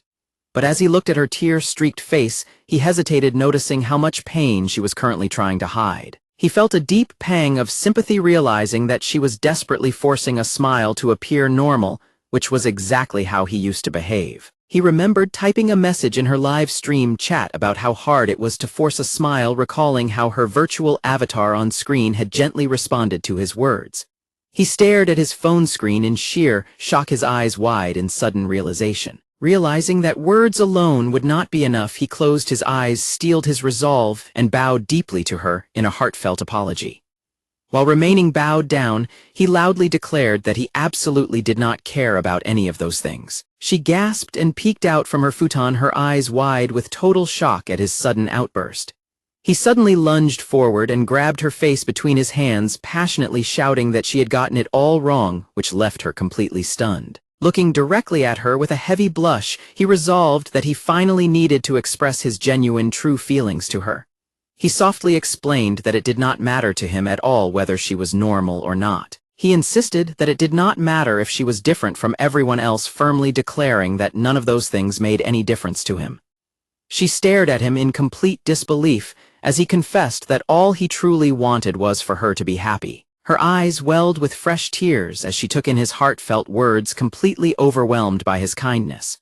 He looked at her with a gentle blush and declared that he thought everything about her was wonderful, insisting that it was completely okay even if there were things she couldn't do. Kneeling down and gently cradling her face, he directly confessed his feelings by telling her that he loved her just the way she was, leaving her utterly stunned and speechless. He immediately panicked and apologized, waving his hands frantically, to clarify that his declaration of love was strictly in a customer support sense, and not in a creepy or romantic way. She stared back at him with a deeply serious and emotional expression, absorbing his frantic explanations in complete silence. Believing he had made things incredibly awkward, he frantically covered his face and asked if his behavior was completely cringe-inducing, which she quietly agreed with. Standing up and holding her futon around her, she softly asked if he would step inside her room with her. She reached out to slide the door open, explaining that she wanted him to see the real her. Inside her room, she stood before her elaborate streaming setup, where her virtual avatar Fuwari-chan was displayed on her dual-monitor computer screen. He stared at the monitor in absolute disbelief as he realized it was Fuwari-chan's streaming screen, while she shyly confessed that this was the work she actually did. He recalled starting his part-time delivery job, noting how his path had unexpectedly crossed with hers. He was stunned to realize that the regular customer he had been delivering food to was none other than the real person behind his favorite virtual YouTuber. He stared at her in complete disbelief, recalling how her voice had always sounded so familiar and frantically questioning if she really was the idol he admired. They stood incredibly close, staring directly into each other's eyes in a sudden, intense silence. She nervously began to introduce herself, explaining that if she was going to show him her true self, she did not want to hide any secrets from him. She admitted that, after overhearing his conversation with Akari about her stream, she realized she had to tell him the truth eventually. He covered his mouth in utter horror, realizing he had fanboyed directly in front of his favorite virtual idol, while she softly reminded him that he had said he liked her. Both of their hearts raced in the heavy silence, their faces flushing deep red as they avoided direct eye contact. He waved his hands frantically and screamed that he liked her strictly as a fan, trying to cover up his intense embarrassment as his heart pounded. As she sat quietly under her futon, he paused in his panic, suddenly realizing the massive implications of her being the real person behind his beloved online idol. He began to panic intensely, worrying that getting so close to his favorite VTuber's real self was completely wrong as an otaku, imagining a mountain of heavy consequences crashing down as his hand trembled. He agonized over whether simply being her customer was a gray area, frantically questioning if he had somehow been unfairly profiting off her. He suddenly dropped flat onto his hands and knees in a deep bow, apologizing profusely, and declaring that intruding into his favorite VTuber's real life made him an absolute failure as a fan. While she nervously begged him to look up, he kept his head down, torn between his desire to help her and his sudden worry that he should keep his distance. She quietly spoke up, asking if he remembered her mentioning that she used to be a voice actor, which immediately made him look up in surprise. She began to explain, looking downcast, as she recalled always being exceptionally tall compared to everyone else. She thought back to her younger years when her towering height would constantly draw shocked stares from the people around her. She remembered how other kids would whisper behind her back muttering that she did not belong in middle school and criticizing her high-pitched voice as weird. She recalled that while her size had not bothered her as a young child growing older, made her constantly worry about how others perceived her, eventually making her unable to even look people in the eye. She lamented that, because of those intense anxieties, her school days had felt entirely gray and isolated. She recalled how she used to skip school and hide in her room, completely refusing to face the outside world. One day, she happened to spot her older sister's laptop sitting open on a table. She approached the table and hesitantly pressed a key, her eyes widening in complete shock as she stared at the glowing screen. The screen displayed an online voice chat program that allowed users to communicate and express themselves freely without having to show their faces. She nervously tried using the program for the first time, panicking frantically as she spoke into the microphone. Despite her initial fear, she eventually gathered her courage and began to speak more naturally. She was completely stunned when the other users showered her with overwhelmingly positive comments praising her sweet voice and expressing how much they liked her. Realizing that these strangers were actually accepting her because they couldn't see her physical appearance, she was deeply moved to see a comment suggesting she would make a great voice actor. She realized that voice acting was a profession where she could be accepted by others without ever having to show her physical self to the world.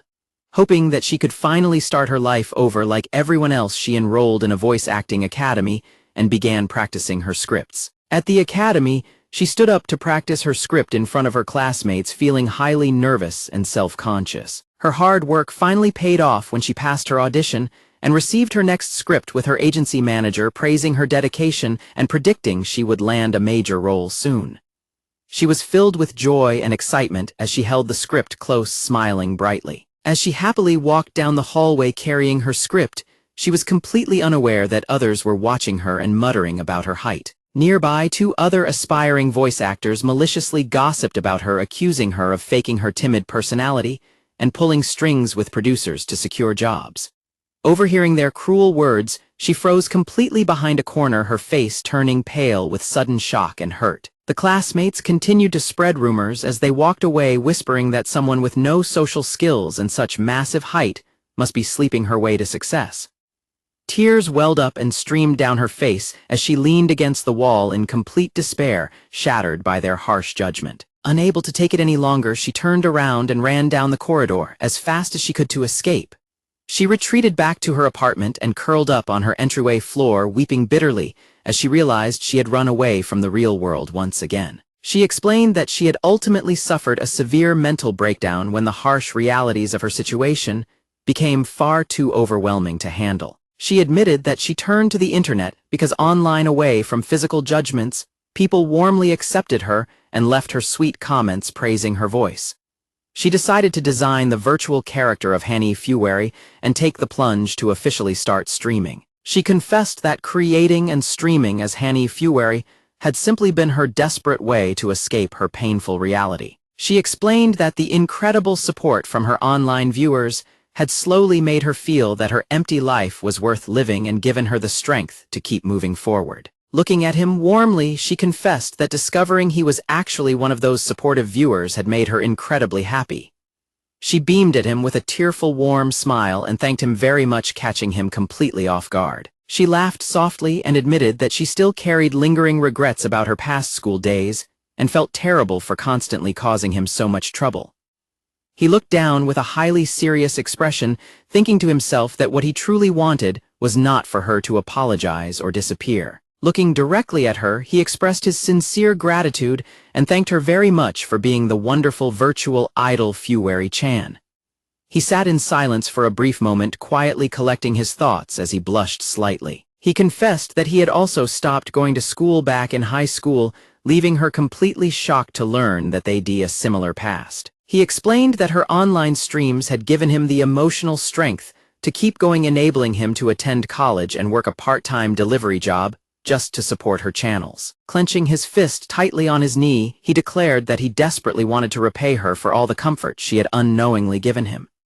He insisted that he did not want to push her away just because she was his favorite VTuber, hesitantly asking if she would be all right with his proposal. With his face completely flushed, He passionately asked her if she would like to start over together with him, catching her entirely off guard. He frantically gestured and explained that they could set new goals together, suggesting they relive their missed school days and experience youth by doing student-like activities that were impossible to do alone. Leaning in close, he enthusiastically shouted that they could fully relive their youth together while she stared back at him with a deeply flushed face. He nervously rubbed his neck and asked if his suggestion sounded too cringy, but her expression softened as she reassured him that it was not cringy at all. Overjoyed, she threw her arms around him and hugged him tightly with a beaming, tearful smile, completely overwhelming him as they collapsed together. Hugging him tightly, she squeezed her eyes shut and tearfully declared that she was so incredibly happy. He tensed up in absolute shock, his face turning bright red as she pressed him tightly against her. He panicked internally at her extreme closeness, but before he could react, his back slammed painfully against the sliding door under her massive, enthusiastic weight. Wiping her tears, she admitted she was deeply relieved because she had genuinely worried that he would choose to distance himself from her once he discovered her true identity. With a beautiful, warm smile, she thanked him from the bottom of her heart for accepting her now and forever. Still sweating and flustered from the crushing hug, he internally screamed about how her extreme closeness had almost physically crushed him to death. He recalled starting his part-time job at Delivery Eater and realized that he was now actually going to redo his youth alongside her, though they were sitting so close together that it made him incredibly flustered. He frantically questioned why they had ended up sitting side by side on the balcony just to hold a strategy meeting about how to relive their youth. He suggested that since they were on the balcony, they might as well look outside while they talked, prompting her to happily agree as he slid on a pair of sandals.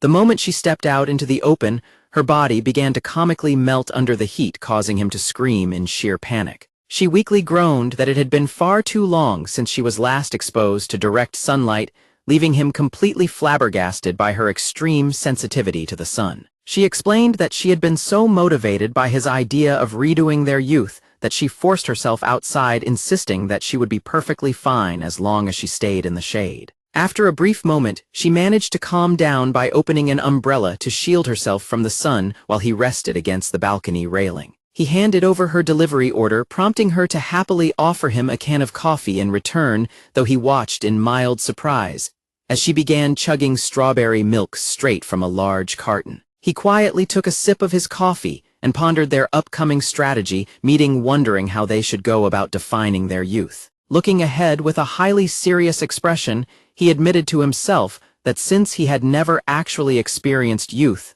before, he was not entirely sure what the word even meant. He asked her what she thought youth actually was, admitting that despite suggesting they relive their youth, he had no idea what they should actually do, while she agreed and confessed that she had only ever vaguely longed for it without knowing what it meant. She brightly reassured him not to worry, proudly declaring that she had thoroughly studied up on the concept of youth by watching plenty of anime.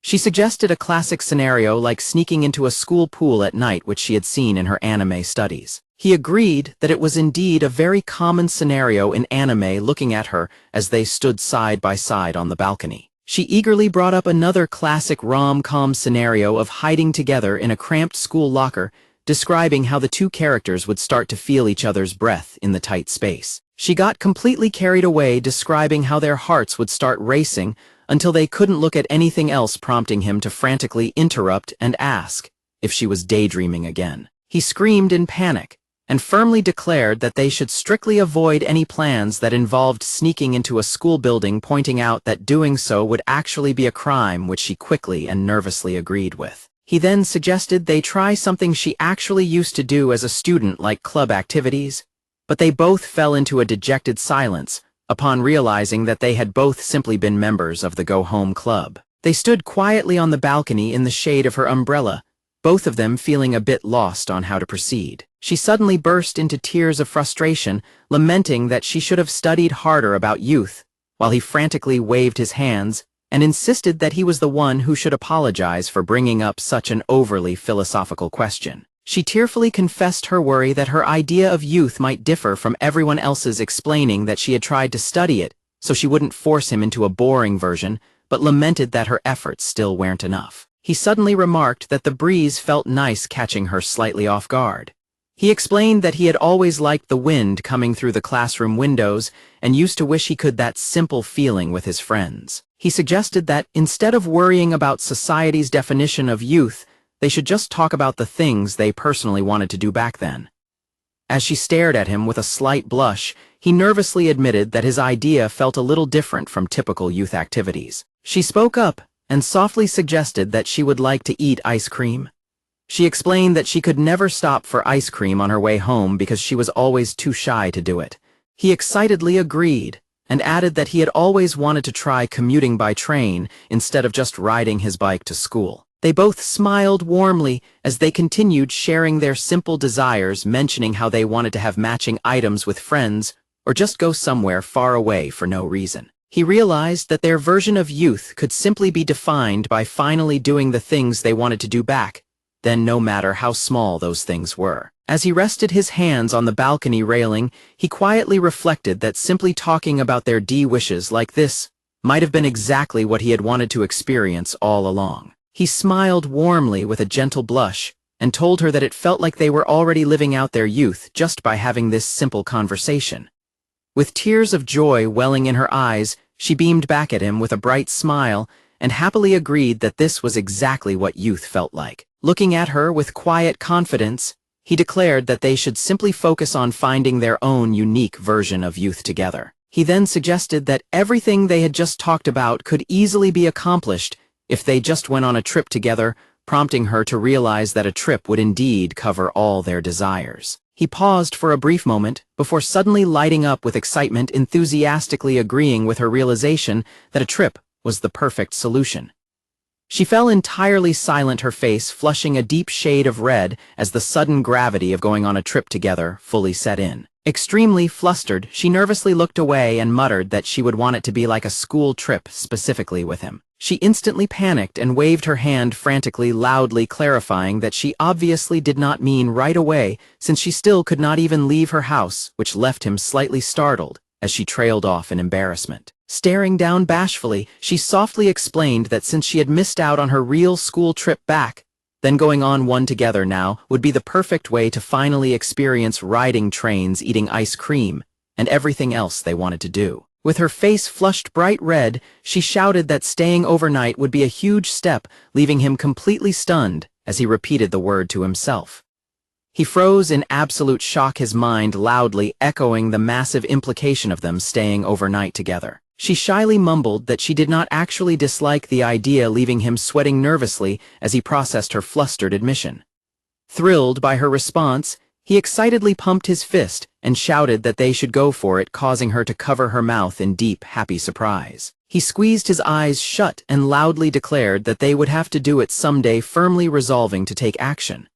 She held up her phone and told him to handle picking the dates, prompting him to dash off and enthusiastically shout back that he would prepare the trip itinerary as well. She stared at him with an intensely flushed expression and softly reminded him that he had just agreed to do it, making him sweat as he realized she was completely serious. He awkwardly jogged away and shouted back that they should just call it a goal for now, quietly admitting to himself that he had already fully committed to the idea. She stood quietly on the balcony under her umbrella, her face flushed with a soft smile as she absorbed the excitement of their new promise.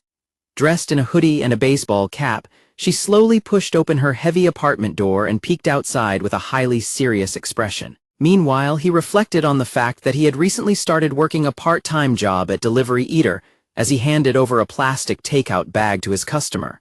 Standing at the doorway, he noticed that she looked deeply troubled and hesitant as she nervously kept her head down. He politely asked if something was wrong internally, worrying that their recent promise to go on a trip might have set the bar far too high for her, while she shyly admitted that there was actually a matter she needed to discuss. He shouted in absolute shock, questioning if she was really going to be consulting a brand new VTuber, which she quietly confirmed. She held out her smartphone and explained that a former teacher from her voice acting school had sent her a direct message specifically asking her to help someone who was planning to debut as a VTuber soon. He nervously asked if it was really okay for him to look at the direct messages on her account. The chat history revealed a series of messages from someone named Mizumero, who aggressively introduced herself as the cutest, before sending a highly suggestive photo of her cleavage and desperately offering to let the recipient touch her chest if they just replied. Staring at the screen in pure terror, he let out a loud scream about how incredibly scary the messages were.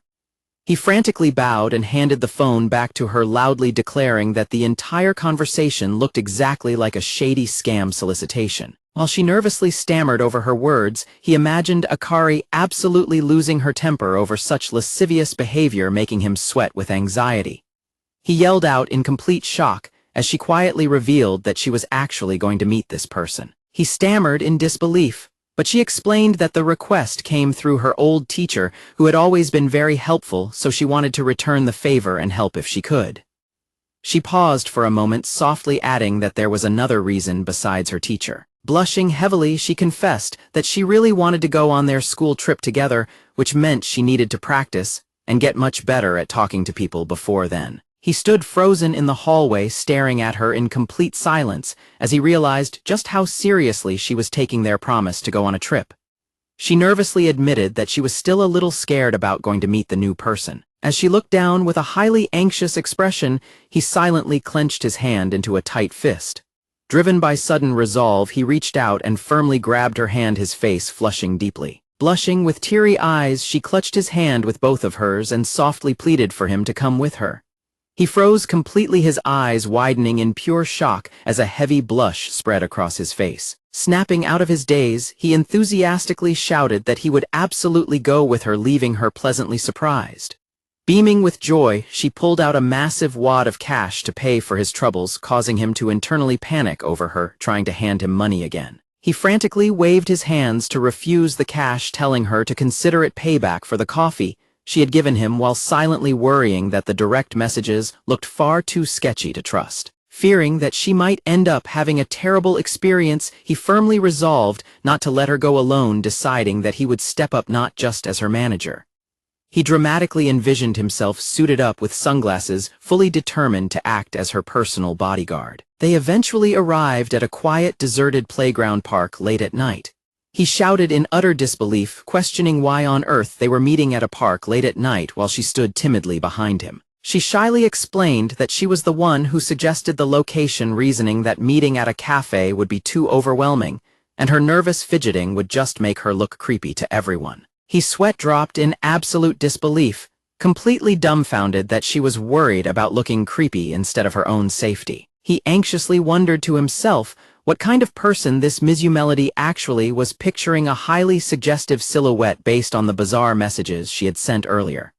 She nervously reached out and tugged on his jacket sleeve, prompting him to quickly look back at her. She crouched down to hide behind his legs in tears, whimpering that her heart simply wasn't ready for this, yet prompting him to frantically ask if she was okay. She completely panicked and dove headfirst into some nearby bushes to hide, weakly insisting that she would just calm down there for a bit before coming out. He yelled in shock at her hiding spot, realizing he really needed to step up as her manager before a sudden noise caught his attention. A young girl with short hair and hair clips suddenly appeared right in front of him, looking up and directly asking if he was Fuwari-chan. He tensed up in sudden alarm, realizing that this young girl was actually the person they had been waiting to meet. The girl quickly deduced the situation and confidently assumed that he must be Fuwari-chan's manager, which he awkwardly acknowledged as they stood face to face. She leaned in incredibly close to him, playfully sticking out her tongue as she asked if Fuwari-chan was refusing to show her face, which caught him completely off guard. She suddenly burst into loud, dramatic laughter, confidently declaring that she understood why they were acting this way, because most girls got easily overwhelmed and intimidated by how cute her selfies were.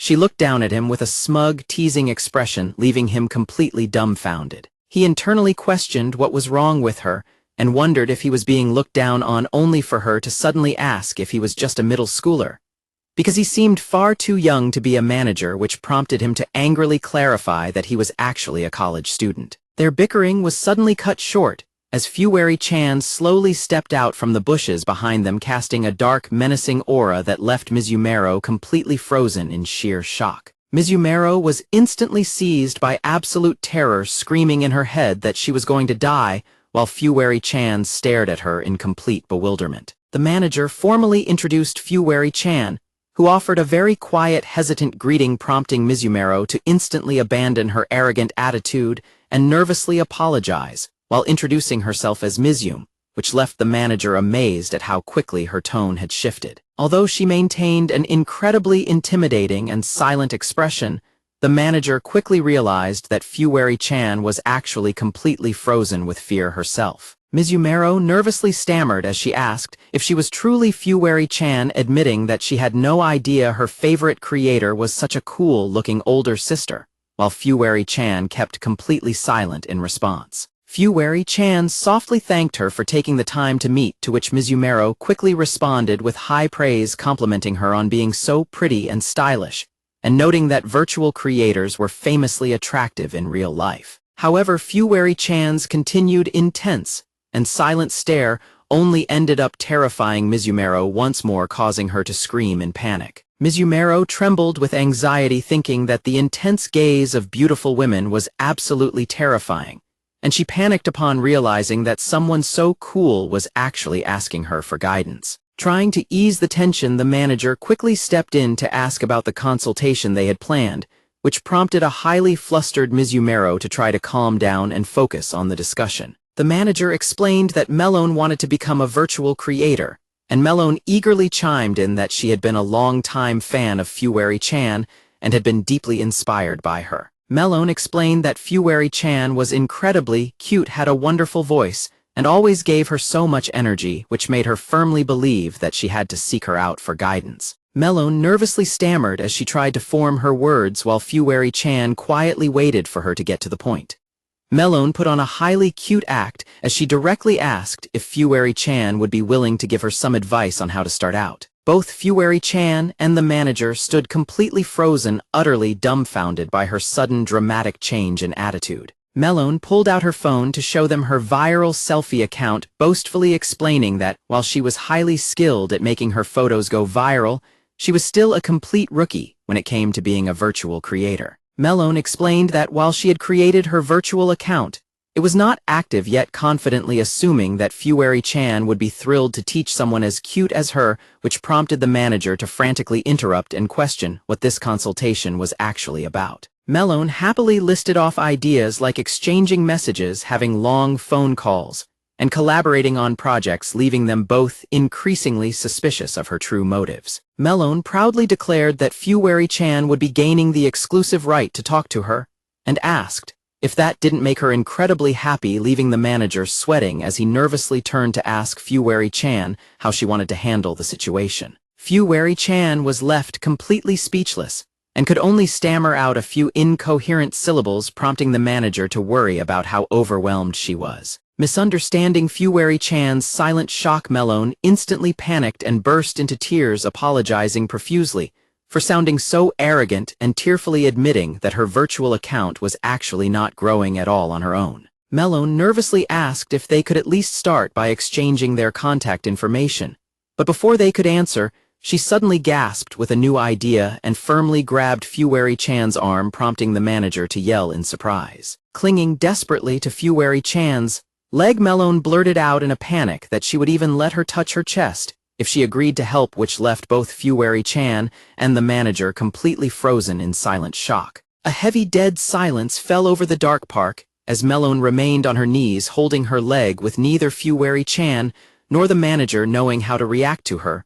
bizarre outburst. Realizing what she had just said, Melone burst into loud, humiliated tears, creating an incredibly awkward atmosphere since all three of them were completely lacking in social skills. After sitting down on a park bench, Melone tearfully lamented that she was always like this, constantly saying the wrong things and ending up being disliked by everyone she met. The manager tried to comfort her by offering a pack of tissues, only to realize in embarrassment that the packet was completely empty, leaving Melone to just stare downcast in silence. Melone explained that when her popular selfie account was criticized for the foolish things she said, she had arrogantly dismissed the comments as jealousy from unattractive people.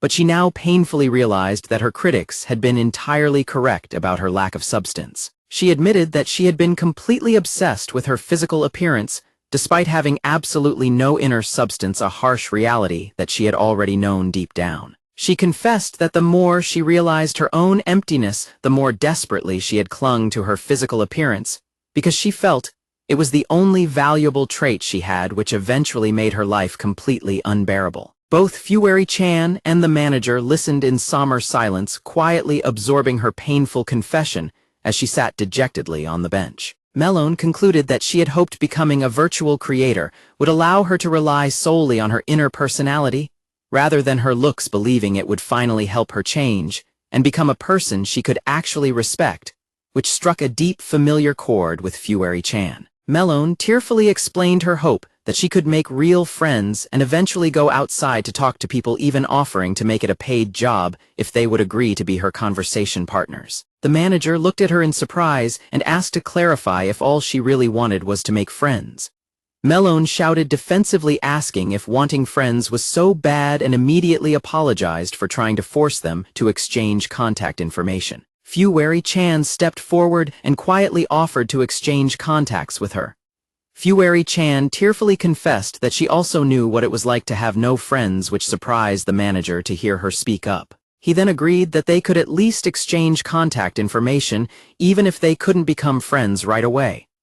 Melon thanked them and playfully offered to let them touch her chest, claiming she had no choice since they must have wanted to do it that badly. The manager frantically backed away and firmly refused her offer, while Fuwari-chan quickly hid behind his back. As they walked away from the park, the manager remarked that Melon seemed really happy, while Melon enthusiastically waved at them from a distance and promised to stay in touch. Fuwari-chan quietly agreed and admitted that she never thought someone would be that happy just to receive her contact information. The manager smiled brightly and told her that Melon was so happy because Fuwari-chan had faced her sincerely. Fuwari-chan softly explained to the manager that she was able to get through the encounter only because he was there with her. Looking down nervously, she confessed that if he had not been there, she never would have come to the meeting in the first place. She admitted that while she didn't feel like she did much, she hoped she had managed to help him even a little bit, adding that she felt she could do her best simply because he was there, which left the manager staring at her in quiet awe. Looking away with a heavy blush, she softly praised his amazing power, leaving the manager completely bewildered by her choice of words. He sweated nervously and internally questioned if she was suddenly treating him like some kind of deity. Proud that she had actually managed to hold a conversation with someone, she happily held her flushed cheeks and thanked him again for his power while he awkwardly tried to brush off the compliment. Sometime later, the manager was out riding his bicycle through the neighborhood, reflecting on how he had recently started working his part-time delivery job. During his delivery route, he suddenly slammed on his brakes in sheer shock when he spotted Melon standing on the street with her jacket partially unzipped, sighing Fuwari-chan's nickname as he realized he had just stumbled across a highly suspicious person. Melon enthusiastically sprinted towards the manager, loudly calling out his name. Startled, he yelled back her name in surprise and frantically asked why she was wandering around the neighborhood. Melon happily explained that she knew Fuwari-chan's house was somewhere in the area and suggested that since he was already wandering around, he could guide her there. The manager stared at her in shock, realizing she was trying to use him as a tour guide. The manager pointed out that they were indeed very close to the apartment and suspiciously asked if she was trying to meet up with Fuwari-chan.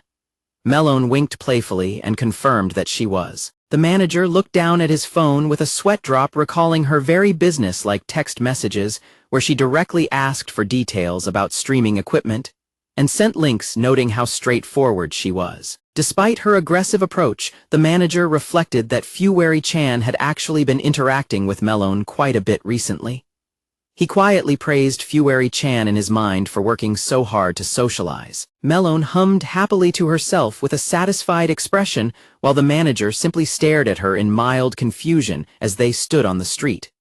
Melon cheered loudly, praising the manager for his help, while he awkwardly thought to himself that he wasn't actually her manager. He agreed to ask Fuwari-chan for permission and sent a message on their delivery app's chat, receiving a quick reply from Fuwari-chan saying it was fine as long as he was there too. They arrived at the apartment, and Melon enthusiastically announced her arrival as she stood at the door. The heavy door slowly creaked open, revealing a very nervous Fuwari-chan peeking out from inside. Melon immediately launched into an excited ramble, exclaiming that her own house was quite spacious, since she made decent money as an influencer, and enthusiastically urged them to come over right away so they could try on her large collection of cute clothes. Fuwari-chan stood in the doorway looking utterly bewildered, letting out a confused noise as her mind completely failed to process the sudden invitation. Standing behind Melon, the manager internally panicked as he realized that Fuwari-chan was totally lost. The manager confronted Mizumero asking if she actually had an appointment. Mizumero admitted that because Fuwari-chan's online responses were so dry, she felt she had to lie just to get a chance to meet her again. Bowing deeply to the ground, Mizumero explained that her new streaming equipment had arrived, but she couldn't figure out the settings, desperately begging them to teach her. The manager frantically told her to stop bowing as she pleaded to pay for their taxi, and even offered to expose her chest as a reward, prompting the manager to yell at her to stop offering that like it was a casual treat. Fuwari-chan remained completely silent, looking down with a highly conflicted expression. Blushing heavily, she softly told the manager that she would agree to go if he came along with her. He stammered in surprise, agreeing that he was okay with going, while Mizumero looked up at them with wide, hopeful eyes. Mizumero tilts her head and hums in confusion, noticing that they are whispering to each other. They eventually arrive outside Mizumero's apartment building. Mizumero enthusiastically opens her door and welcomes them to her home, but the manager is stunned to see a chaotic mess of computer cables tangled all over her floor. Mizumero admits she struggled alone and has no idea what she is doing with the cables, prompting the manager to ask if she has an instruction manual, while Fuwari-chan quietly taps him on the back to get his attention. The manager turns around and is completely shocked to see Fuwari-chan standing there wearing a revealing cat-eared maid outfit.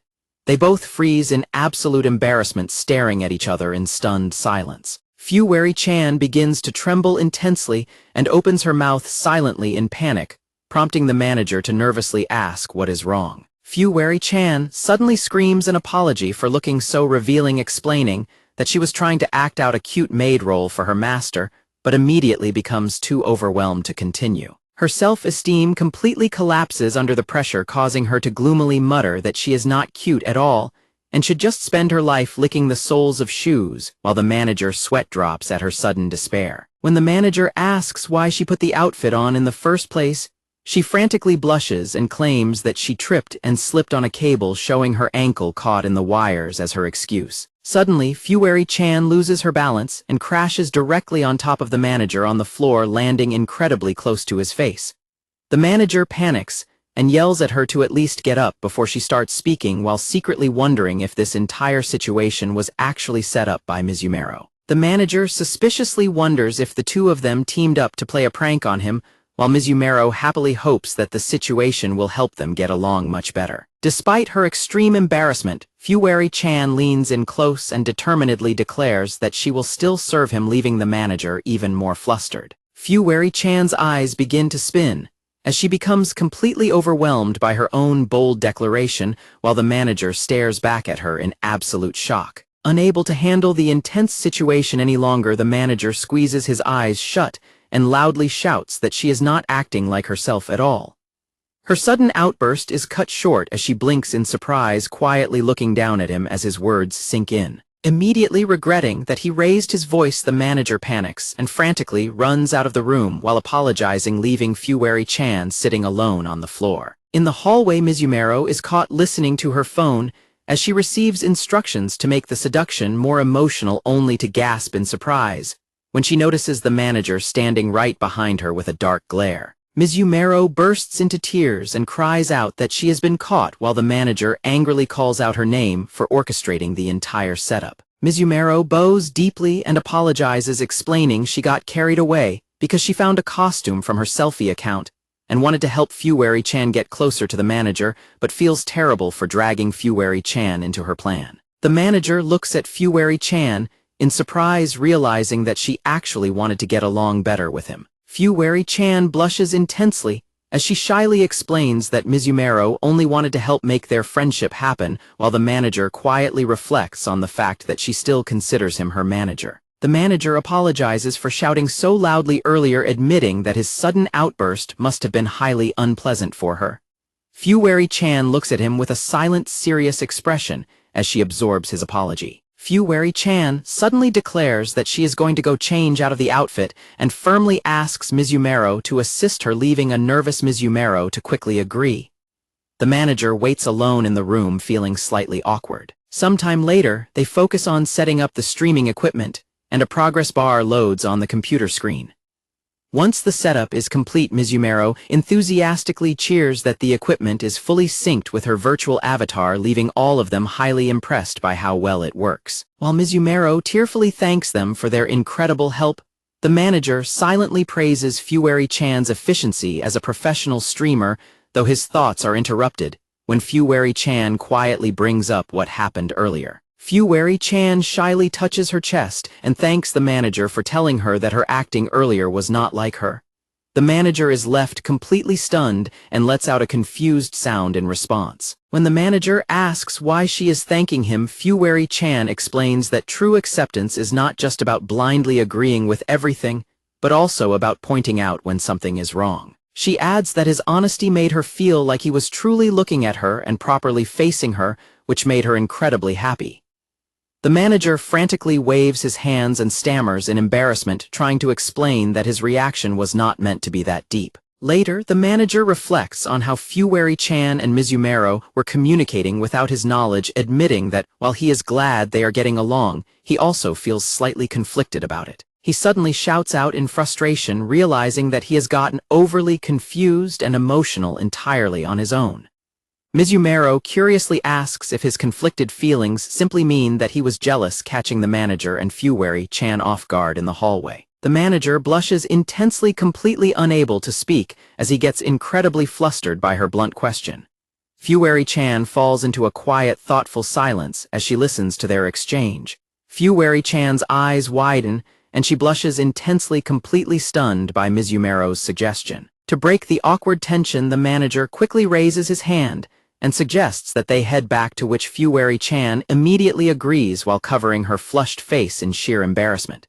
Mizumero puts on a smug, teasing smile as she watches the two of them struggle to compose themselves. Mizumero cheerfully declares that everything turned out fine in the end and offers to pay for their taxi fare, but they politely turn down her offer. Worried that the awkwardness means they are still angry, Mizumero nervously apologizes, but Fuwari-chan quickly reassures her, before turning back to address the manager. Fuwari-chan shyly looks up and proposes that they take the train back instead, hoping to fulfill one of the simple wishes they had previously discussed. The manager happily agrees to her suggestion of returning by train, but as Fuwari-chan eagerly attempts to put on her jacket over her revealing outfit, he frantically tells her to wait a second. Mizumero excitedly holds up her phone to show a photo she secretly took of Fuwari-chan in her maid outfit earlier, proudly telling them to look at it.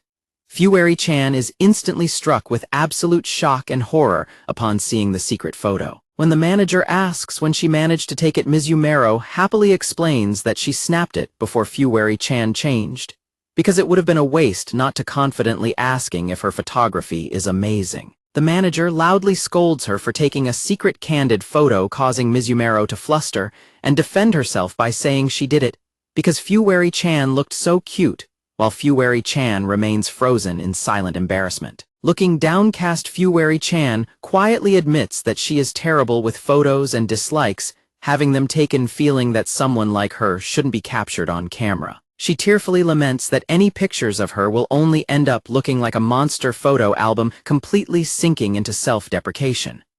Feeling incredibly guilty for making her sad, Mizumero quickly apologizes for taking the secret shot and offers to delete the photo immediately. However, Mizumero immediately turns around and eagerly demands that in exchange for deleting it, Fuwari-chan must let her take a brand new photo. Mizumero confidently argues that because she is a popular selfie influencer, she has top-tier photography skills, admitting that forcing a concept that did not fit her personality was a mistake. Mizumero passionately declares that the cosplay itself looked absolutely amazing and insists that they absolutely must capture its beauty in a proper photo. Mizumero stammers and apologizes while eagerly arguing that a new photo will definitely be a wonderful memory, proposing 3 photos, but Fuwari-chan quietly insists on just one. Fuwari-chan hesitates for a moment, but slowly begins to give in. The manager suddenly calls out to her, drawing both of their attention. He gently tells her that if she is uncomfortable with having a photo taken, he is more than willing to decline the request on her behalf. Fueri-chan stares at him in surprise, and her expression quickly shifts into one of quiet determination. She firmly resolves to do her best, because he is there with her, realizing she needs to face her fears and try her hardest with photos too. Blushing heavily, she raises a single finger and tells them that she is willing to take just one photo. Mizumaro loudly cheers in excitement and immediately sprints off to fetch costumes, leaving both Fueri-chan and the manager completely startled by her sudden burst of energy. Mizumaro excitedly shouts that she will bring a wide variety of costumes to ensure they get the perfect single shot, prompting a panicked Fueri-chan to point out that they are not even using the outfit she currently has on. Mizumaro brings out the largest costumes she owns and praises her as adorable, but Fueri-chan finds herself highly embarrassed as the Chinese-style dress she tries on is far too tight and short, barely fitting her back at all. Because the dress is so tight and revealing, Fueri-chan stands completely stiff and frozen in place.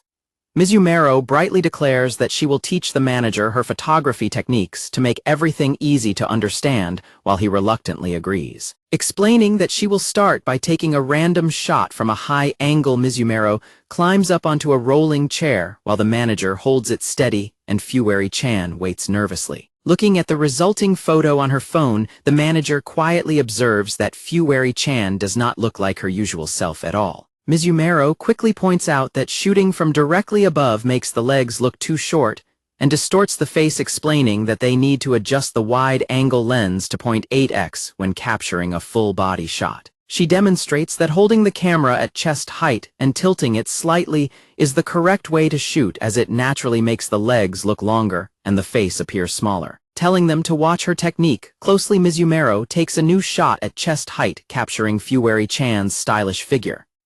However, as soon as they look at the phone screen, Mizumaro screams in terror upon realizing that Fueri-chan's facial expression is completely terrifying. Mizumaro blunts out that she looks like a member of the Chinese mafia, prompting a deeply apologetic Fueri-chan to admit that she is just bad at posing, but Mizumaro quickly decides to switch to burst mode to capture a cute moment. For the next shot, Fueri-chan changes into a unisex police uniform, but she finds herself intensely flustered because the outfit barely fits her frame and strains tightly against her chest.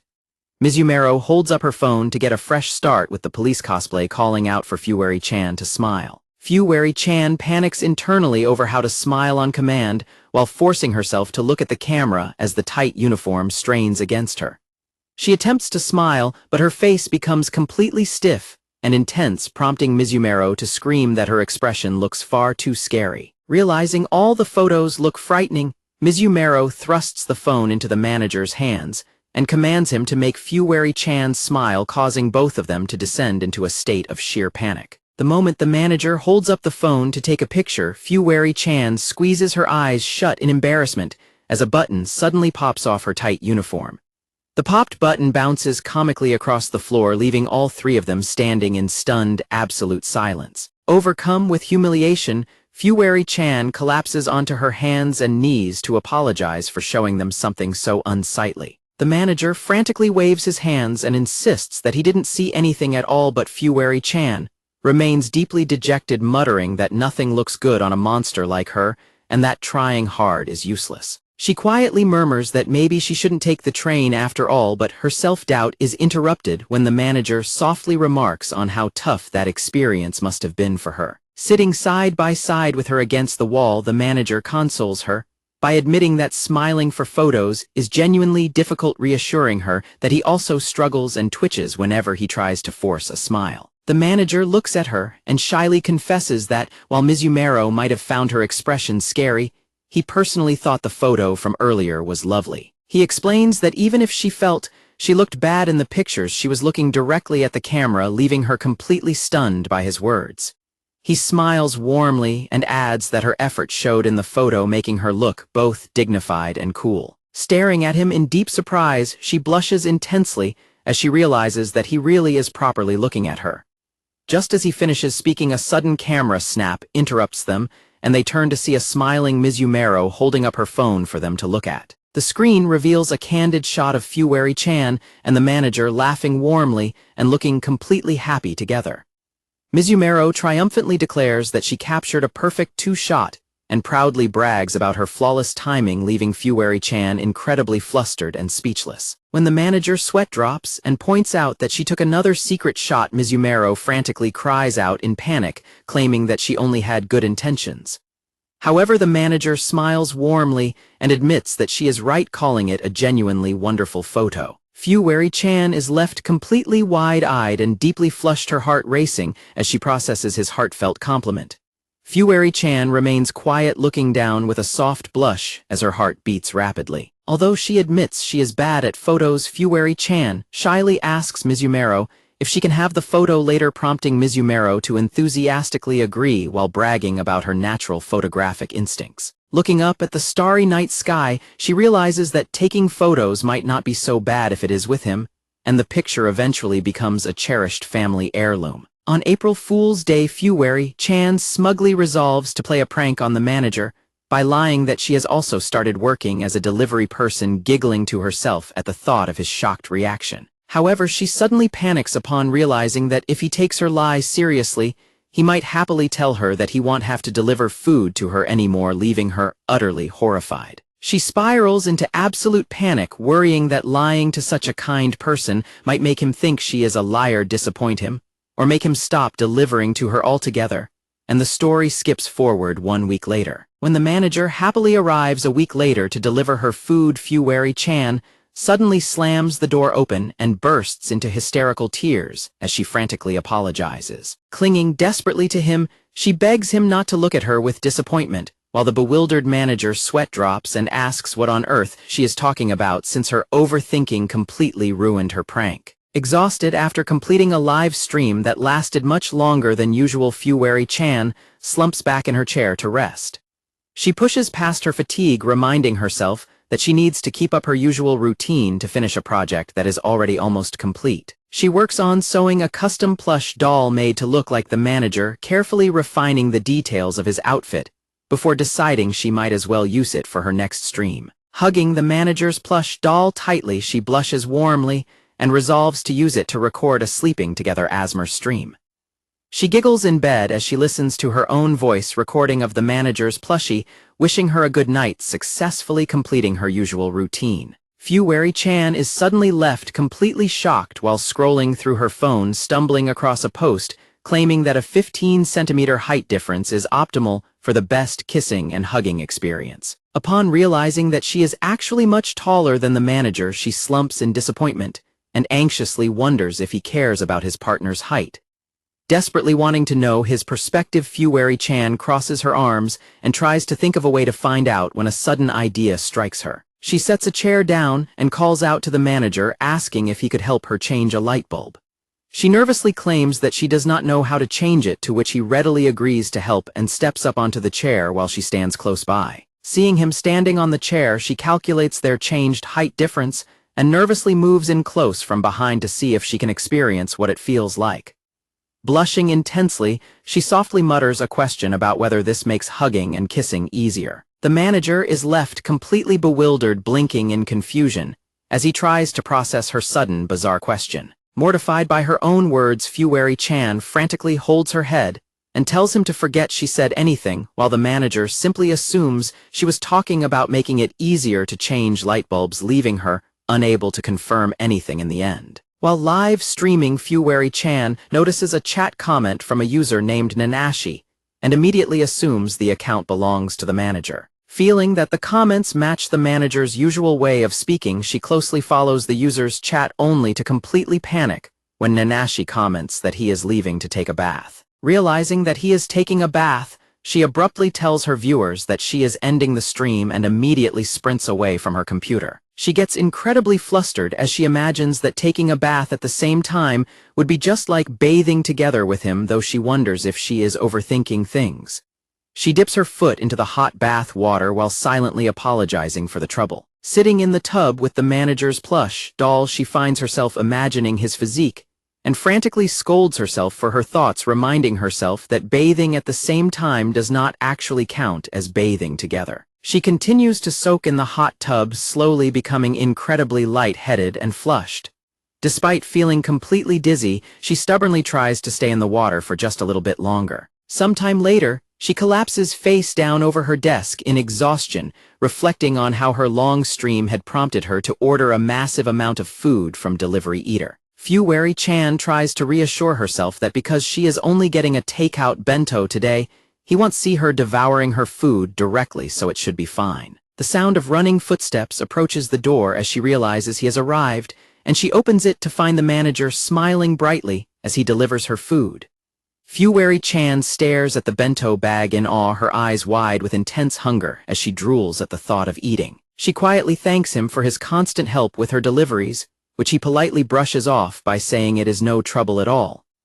The manager shyly mentions that he did some research on the places she wanted to visit and asks if she has some free time right now, catching her completely off guard. She is shocked by his sudden proposal to talk right now, especially since she is far too hungry and has 2 hot bento boxes waiting for her inside. Driven by her strong desire to talk to him, she enthusiastically agrees to his suggestion and frantically invites him inside to discuss their next destination. She sits down in a panic, realizing she is too hungry to process any information, but fears that eating her food greedily in front of him will make her look improper and cause him to dislike her. Recalling how she completely lost control of her appetite last time after taking a single bite, she tightly clenches her fist and resolves not to take even a single bite this time. When the manager calls out her name, he screams in absolute terror upon turning to see her looking completely starved and unresponsive. The manager panics internally, wondering if her terrifying deadpan glare is actually the look of a hungry beast as she continues to drool. Noting that her gaze is much sharper than usual, and her eyes are not smiling at all, the manager nervously wonders if she is actually angry with him while she struggles to say that visiting those places sounds great. While the manager frantically worries that he unknowingly did something to make her hate him, Fuwari-chan desperately tries to endure her hunger to avoid drooling more and making him dislike her. Her resolve is suddenly shattered when her stomach lets out an incredibly loud roaring rumble, leaving her completely mortified. Realizing the situation, the manager quickly points to her delivery bag and apologetically mentions that it is already lunchtime, while she shyly turns away in embarrassment. While she despairingly assumes that he must now view her as a hungry monster and hate her completely, the manager warmly encourages her to eat her food first. He reassures her that she has absolutely nothing to worry about. He beams at her and explains that he delivered such a large order because he genuinely wants her to eat a lot. Overwhelmed with gratitude and relief, Fuwari-chan stares at him with teary eyes, clutching her hand to her chest. Realizing she no longer has to hold back, she happily announces she will dig in and immediately begins devouring her meal with absolute satisfaction. Reflecting on his part-time delivery job, the manager makes his way through the train station ticket gates. He finds himself preparing to ride the train alongside Fuwari-chan, even though her intense presence leaves him a bit nervous. The platform is incredibly crowded, prompting the manager to frantically shield her from the mass of passengers. Back at Mizumero's apartment, the manager had surprised everyone by suggesting that they take the train home together. Mizumero had reacted in shock, questioning why they would not just take a taxi instead. Fuwari-chan had quickly reassured a panicking Mizum that she was not angry at all, explaining that she simply wanted to try riding the train. She had then turned to the manager to quietly ask if he was truly comfortable with her plan. Although he worried that going to Mizumero's house, followed by riding a train, might be too exhausting for her, the manager gave in to her strong determination and borrowed a jacket for their journey. His worries are pushed aside as he finds himself completely frozen in shock on the train. The manager panics internally as he realizes they have stepped right into the crowded evening rush hour. He turns in shock to see Fuwari-chan gulping nervously as her anxiety spikes from the crowd. Fearing that she is reacting like a stressed cat hacking up a hairball, the manager frantically suggests that they should just turn back and get a taxi. However, she determinedly insists that she is okay and can handle it, leaving him to wonder why she is pushing herself so hard. A sudden realization hits him as he wonders if she is recklessly rushing into things just like she did in her past. Knowing it would be terrible if her spirit breaks now, he firmly clenches his fist and resolves to find a way to help her, realizing there is no point in being with her if he cannot support her. When Fuwari-chan panics over her transit card balance, the manager steps in to charge her card before sending her through the gates first.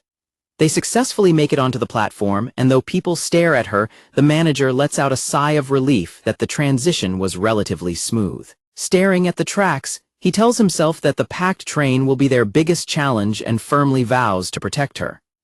As the train doors open to reveal a tightly packed carriage, Fuwari-chan instantly looks sick under the pressure of the suffocating crowd. The manager directs Fuwari-chan to take the side by the wall, hoping to make the crowded environment less burdensome for her. The crushing pressure of the crowd immediately shoves the manager flat against Fuwari-chan, leaving him sweating in sheer embarrassment as he questions what he is doing. Fuwari-chan stares at him with a deeply flushed, stunned face in the tight space. Releasing a flustered breath, she firmly declares that she will move to the inside position instead. Squeezing her eyes shut, she loudly explains that she should protect him since she is much larger than he is. The manager blinks in surprise as she suddenly grabs his shoulder to swap places. Before he can react, she presses her hands against the train wall behind him, effectively shielding his entire body with her towering height. He grinds his teeth in deep frustration, internally screaming about how pointless his efforts are if he is the one who ends up being protected. She looks away with a flustered pout while he stares up at her in quiet shock. Slowly overcoming his embarrassment, his expression shifts into a look of quiet resolve. Fuwari-chan gently grabs the manager's arm to steady herself in the crushing crowd, blushing intensely. The manager grits his teeth and tells her to hold on for just a little longer. Staring down at him in surprise, her expression softens, and she quietly nods in agreement. Soon after, the train announcement calls out their destination, and they finally step off the crowded train onto the station platform. The manager guides her forward, explaining that they can transfer to another train from here, which will be much less crowded. He turns to her with a bright, encouraging smile and reassures her that they have officially made it past the hardest part. Fuwari-chan looks back at him with a warm, tearful smile of profound relief and gratitude. He smiles back at her with a gentle, supportive expression. As they stand on the platform, she apologizes for not being a very good shield, but he warmly thanks her for helping him on the train, prompting her to frantically wave her hands and admit that she was too overwhelmed to even remember their stop. They a quiet, close moment on the platform as he looks up at her with a soft blush. Fuwari-chan suddenly remembers something and speaks up, catching the manager's attention under the starry sky. She lays out several small bags of snacks on the empty train seat next to her. Fuwari-chan explains that Ms. Yumero had insisted on giving her those snacks as a small token of her appreciation on her way home. Since they only have one train line left to ride before arriving home, Fuwari-chan suggests they eat the snacks together now, which the manager happily accepts as they sit side by side. Fuwari-chan shyly remarks that eating snacks on the train makes it feel like they are on a school trip, prompting the manager to brightly agree that it feels like a pseudo-school trip. She happily nods in agreement, but her warm smile is met with a slightly hesitant look from the manager as he prepares to ask her a question. Looking directly at her, the manager asks her why she decided to ride the train today. Fuwari-chan instantly freezes in panic, completely caught off guard by his sudden question. She immediately panics and apologizes, raising her arms as she tearfully laments that she dragged him into her plans without any explanation, and calls herself trash, though the manager quickly tries to reassure her. Squeezing her eyes shut in tears, she passionately explains that she did not decide to ride the train today out of any obsessive or unhealthy feeling like she had in her past. Fuwari-chan exhales a sigh of relief, admitting that when she first opened up to him about being Fuwari, she had genuinely worried that he might choose to leave her.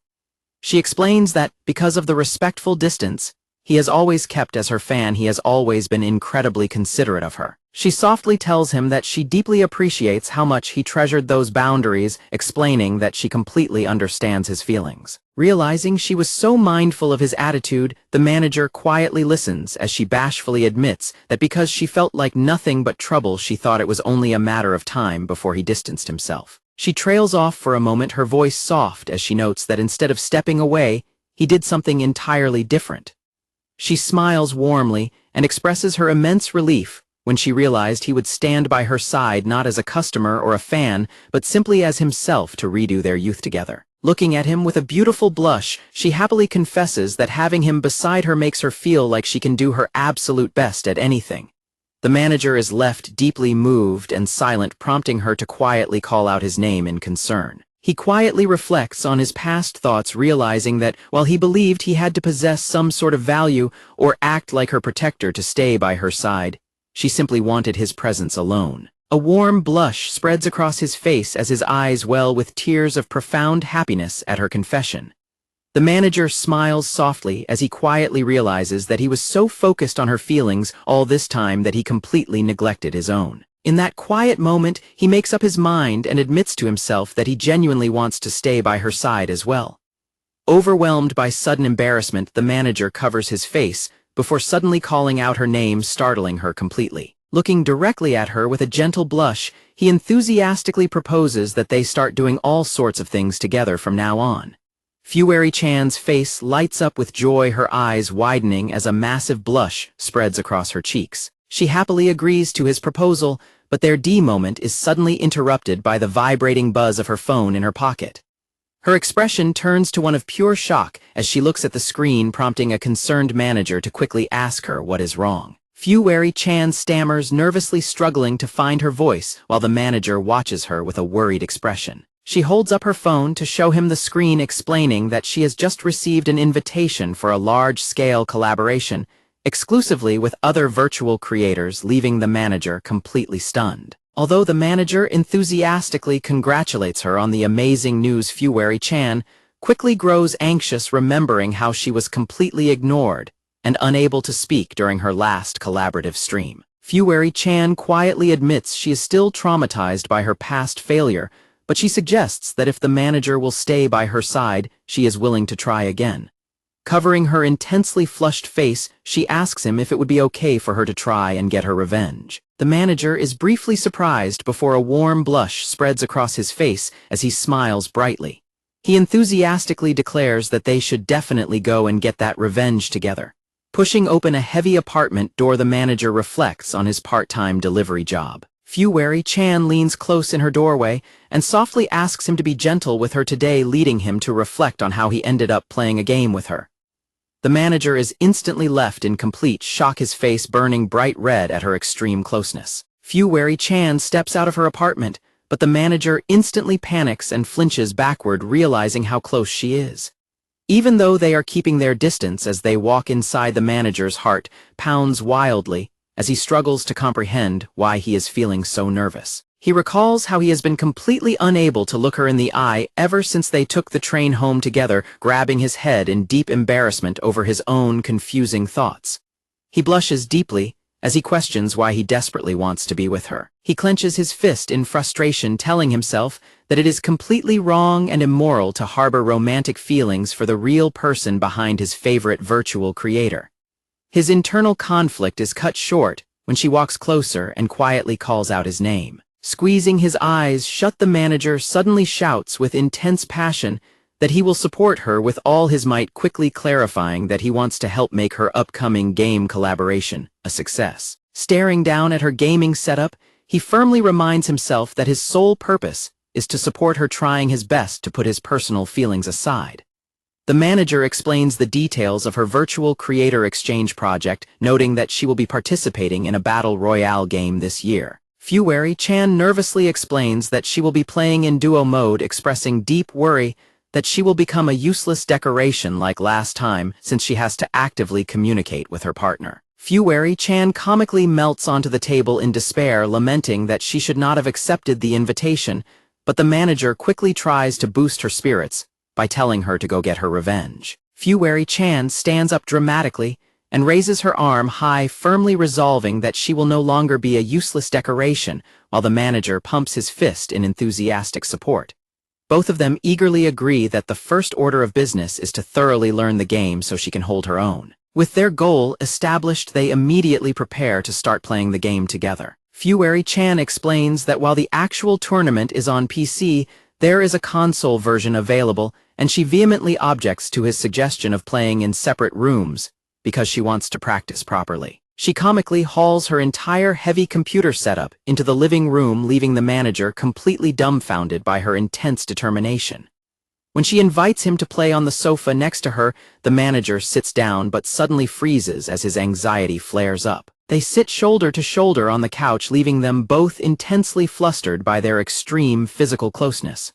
The manager's leg bounces frantically in silent panic as his heart races in the cramped space. While Fueri-chan quietly worries that she is sitting far too close, the manager is left sweating profusely, internally screaming about how he ever managed to act so normal around her in the past. Sitting so close to her on the sofa, the manager gets completely flustered as he notices how nice her room smells, realizing it truly feels like a girl's room. He mentally scolds himself to stop having any impure thoughts about her, trying his best to focus solely on the controller in his hands. Fueri-chan suddenly leans incredibly close to his face and asks him what is wrong, making his heart race in panic. Flustered, the manager frantically pulls back and loudly suggests that they start the game immediately. He tries to force himself to concentrate on the game to make up for his weird thoughts, but she quickly points out that his controller is not even linked to the system. Fueri-chan suddenly reaches directly over to grab his controller to link it, causing him to let out a panicked scream at her sudden physical contact. Fueri-chan quickly blushes and apologizes for touching him, while the manager frantically waves his hands to explain that she only startled him, quietly admitting to himself that he is far too nervous to concentrate. She shyly speaks up and admits to him that she has actually been practicing the game a little on her own in secret. A confident smile spreads across her face as she happily declares that she actually thinks she can handle playing with a duo, now leaving him completely stunned by her sudden confidence. The manager is instantly seized by absolute panic, realizing that she has become so confident that he might actually end up being the one who holds her back instead of supporting her. While trying desperately to maintain a calm mind during the match, the manager is suddenly startled when Fueri-chan screams that enemies are approaching. A chaotic battle instantly erupts as Fueri-chan begins firing her weapon, while the manager's character is left running for cover as he takes heavy fire. He quickly tries to intervene and points out that she is actually shooting directly at his own character, leaving her utterly horrified. Fueri-chan frantically apologizes for failing to tell their characters apart, but the manager warmly reassures her that it happens all the time and tells her to take it slow. In her panic, Fueri-chan accidentally triggers a celebratory dance emote right in front of an armed opponent, prompting a panicked manager to yell and question why she is emoting. She comically drops her weapon on the ground before a vehicle suddenly crashes through a nearby structure, prompting the manager to scream as her character is run over. They sit side by side on the sofa in absolute dejected silence. Looking down at his controller, the manager sweat drops and softly remarks that she is not actually good at playing this game. Fueri-chan opens her mouth to speak, her voice trembling in deep shame. She completely sinks into deep, gloomy despair, weeping as she apologizes for making him play with her and mutters that she is far too terrible at video games and should probably just disappear. The manager looks at her with a gentle expression as she continues to look downcast and embarrassed. Seeing that it is getting late, the manager gently suggests that they call it a night, noting that she must be incredibly tired too. Deeply blushing, Fueri-chan looks up and pleadingly asks him if they can play just a little bit longer, apologetically begging for just a little more of his time. She looks down and prepares to tell him the truth, catching his attention.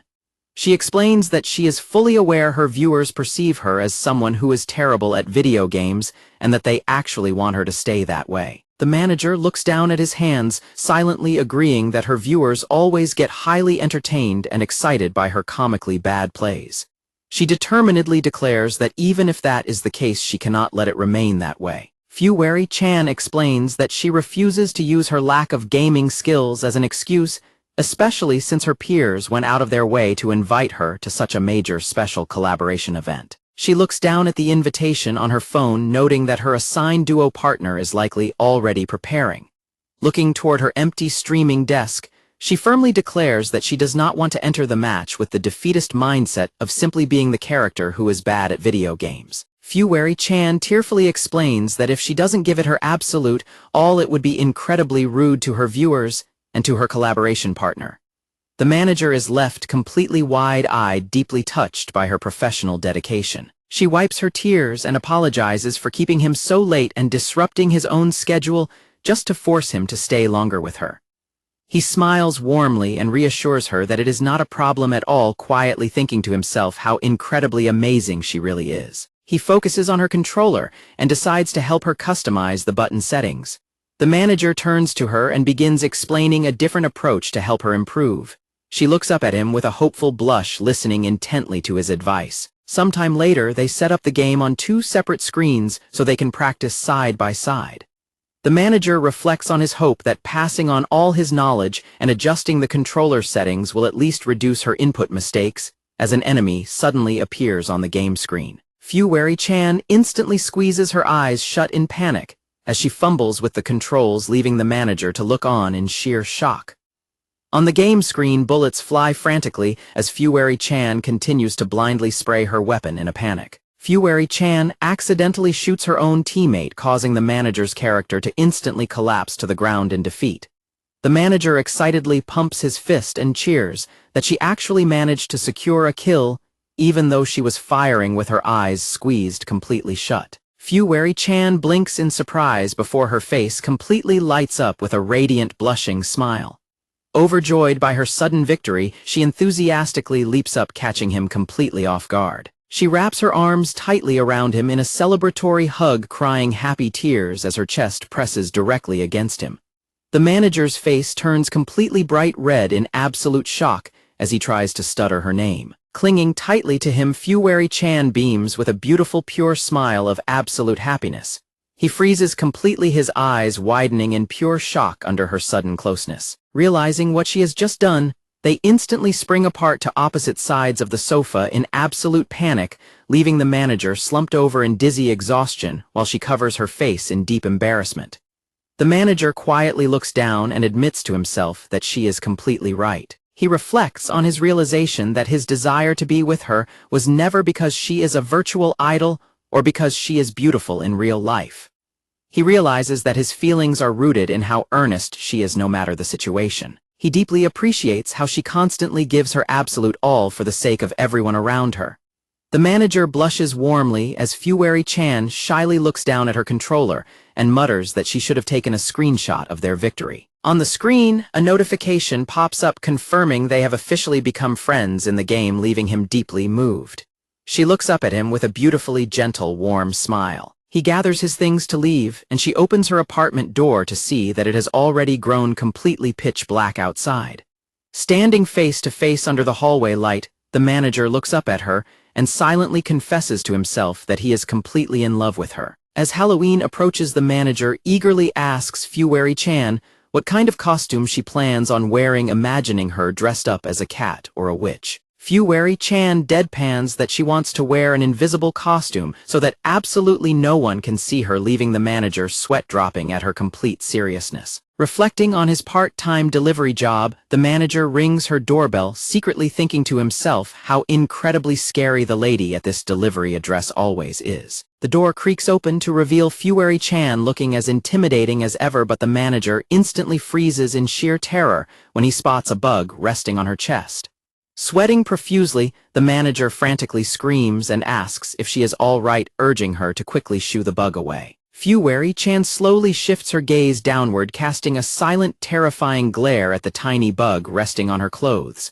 Under her intense, silent stare, the little bug remains completely motionless. To the manager's absolute disbelief, the bug suddenly flies away, as if fled out of sheer fear from her gaze, prompting him to nervously remark on how brave she must be around insects. The moment the bug flies off, Fuwari-chan's scary composure completely shatters, and she collapses forward in tears as she confesses how incredibly terrified she was.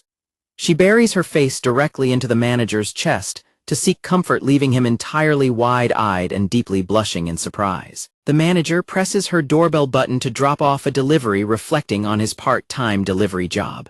He admits to himself that he has fallen in love with her as the door opens, revealing her dressed in a sharp business suit and glasses. Startled by her business suit, the manager screams in panic as the delivery bag slips right out of his hand. He dives forward to catch the falling container, ending up face to face with her in an incredibly close space, while she explains that she ordered Katsuden to psych herself up for the day, though her intense gaze in the suit makes him feel like he is about to be interrogated. When he asks if she is going somewhere to psych herself up, she blushes and explains that she has a scheduled meeting with the event organizer before her upcoming collaboration. He asks in surprise if she is going to a physical meeting, but she quickly and nervously clarifies that the meeting is actually remote.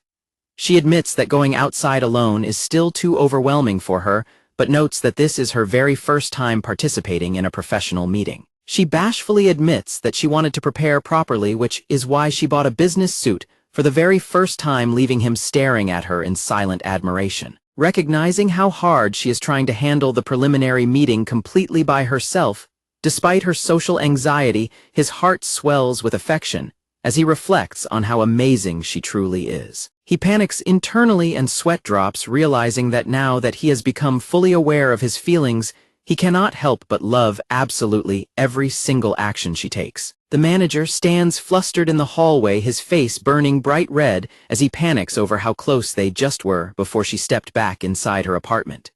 Grabbing his arm, he desperately tells himself to calm down, firmly believing that he should not harbor such romantic feelings for her. He notes that she is currently trying her absolute hardest, making him feel that his unrequited feelings are nothing but a distraction. Reminding himself of their professional relationship as a delivery person and a customer, he presses his head in frustration and resolves to immediately switch gears and suppress his feelings. He determinedly prepares himself, silently reflecting on how suppressing his own feelings is the only thing he has ever been good at. Stepping back inside her apartment with a cheerful smile, he casually asks her what kind of preparation she has done, prompting her to nervously hold her collar as she begins to explain. She proudly holds up a massive stack of business etiquette manuals, explaining that she bought everything she thought would be necessary, which leaves him completely astounded by her thoroughness. When she proudly declares that she read through all of them beforehand to ensure things do not end up like her last disaster,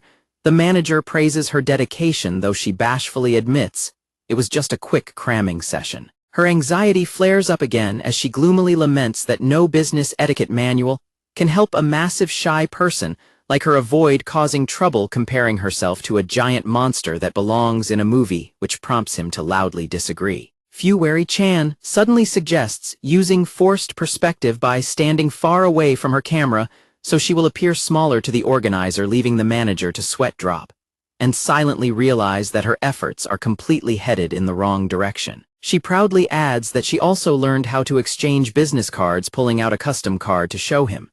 She explains that she specifically designed it to match Fuwari's cute vibe, but the manager sweat drops and points out that her upcoming meeting is entirely remote. Fuwari-chan freezes, realizing her mistake, and nervously asks if people ever hand business cards over through a computer screen, to which the manager sweat drops and notes that they probably do not. Feeling deeply humiliated by her useless preparations, she slumps in embarrassment, but the manager kindly tries to save her effort by asking if the card's design data is saved on her computer. He quickly types on her keyboard and sets her card design as her virtual webcam background, explaining that this will serve as an excellent self-introduction even during a remote meeting. Deeply touched, Fuwari-chan bows and thanks him profusely for constantly helping her while he awkwardly tries to brush off her gratitude.